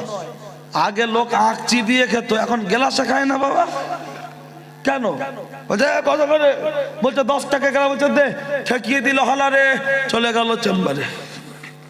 মানে লোকের চিবানোর মতো ধৈর্য আর নাই। ওই জন্য যা হবে ডাইরেক্ট। ঘটনা শোনার পুরো দরকার নেই, তার থেকে শিক্ষণীয় বিষয়টা দেখুন। ওই ছেলেটার জীবন নামাজ পরিবর্তন করছে, আর আঙ্গা বড় আব্বা 5 ওয়াক্ত নামাজ পড়ছে, মসজিদের মাতোয়াল্লি লোকের জমির আল চুরি করছে। একবার হজ করেছে, আর একবার যাবে রিস্ক নিচ্ছে। হ্যাঁ, যদি বলে চাচা চেপে আছো, বলতে বাবা বয়স হয়ে গেছে চোখই দেখতে পাই না। আর চাচার দিকে কেউ 3 ইঞ্চি চাপলে চাচার দূরবীন লেগে বলে কেন চেপেই। চাচা তখন বুঝতে পারে চাচা লোকের দিকে 1.5 ফুট চেপেছে, বলছে চোখে সমস্যা, চোখে বাস পড়ে। মনে রাখুন, কথা আর বাড়াবো না, আমার একটা ছোট্ট দায়িত্ব। এই জলসার উন্নতি কল্পে আমি আপনাদের কাছে একটু টাকা চাইছি, যদিও আমাকে চাপ দিতে মানা করেছে, বলছে একটু বলবে, মানুষ যে যা দেবে দিয়ে দেবে। তো আল্লাহর কোন বান্দা আছেন 500 টাকা হ্যান্ড ক্যাশ, কোনো নগদ, বাকিটা কি নয়, কারণ বাকি দিলে পরে আবার জিএসটি যদি লাগে খুব সমস্যা। হ্যান্ড ক্যাশ ইউটিউবাররা সব বন্ধ করে দাও বাবা, এই চাঁদা তুলে তুলে একসাথে পাগল হয়ে যাচ্ছে। হ্যাঁ, আমি চাঁদা তুলতে পারি না, জায়গা জায়গায় দেখবেন, কিন্তু লোক মনে করছে ওয়াজ করে যখন লোক থাকছে চাঁদাও তুলতে পারবে, কিন্তু না। যে ব্যাগে খেলে সে ফরওয়ার্ডে খেলতে পারে না, যে গোলে খেলে সে ফরওয়ার্ডে খেলতে পারে না, কিন্তু লোক মনে করছে ওই হবে না, ওই হবে না। তো তারপরেও যখন রশিদ ভাই, আমরা যখন পূর্ব শরীফ পড়তাম, ও অনেক সিনিয়র, আমি অনেক জুনিয়র, কিন্তু খুব মজাদার ছেলে, তো যার জন্য সবাই ফুরফুরায়, এমন কোনো হুজুর নেই আর ছাত্র নেই যে ওরা চেনে না। তা আমাকে বললো ছোট ভাই একটু কালেকশন করে দিও। তা ঠিক আছে, বলেন আল্লাহর কোন বান্দা আছেন 500 টাকা নগদে দিতে পারবেন? যদি মনে করেন 500 না 200 দেবো, আলহামদুলিল্লাহ। এই জলসা করে যা বাঁচে মসজিদ কমিটিকে টাকা দেয়, দেয় তো নাকি? মসজিদ কমিটিকে দেয়, শুধু জলসার জন্য নয়। তো একটু আল্লাহর রাস্তায় একটু হাত তোলা যাবে না? একটু দেওয়া যাবে না? পকেটে হাত দেন না বাবা। আমার পরে খুব বিখ্যাত বক্তা আছে, উঠবেন না, চাঁদা না দেন উঠবেন না। পরে যে বক্তা আছে বিখ্যাত বক্তা, ওয়াজ না শুনলে বুঝতে পারবেন না, মন খুলে ওয়াজ হবে ইনশাআল্লাহ। ঠিক আছে, বলেন 200 টাকা দেওয়ার মতো, 500 টাকা দেওয়ার মতো একজন আল্লাহর বান্দা। যুবকরা বলে সাদ্দাম ভাই আমরা তোমার বিশাল ফ্যান, পরে আছে সারা জিন্সের প্যান্ট, অন্তত 500 টাকা দেওয়ার মতো একটা যুবক ভাই নেই? এই দোয়া করব, নাম্বার ব্ল্যাক লিস্টে ফেলবে না, হোয়াটসঅ্যাপ ব্লক করবে না, গ্যারান্টি। 500 টাকা একটা যুবক কে আছো দেখি দাও, আসেন ভাইজান, না তো নামাজি মানুষ আলহামদুলিল্লাহ। আমি ওই চ্যাংড়াদের কথা বলছিলাম, এই ভাইজানের এইরকম মানুষগুলোর নয়, না তো নামাজি মানুষ আলহামদুলিল্লাহ। ওয়ালাইকুম সালাম।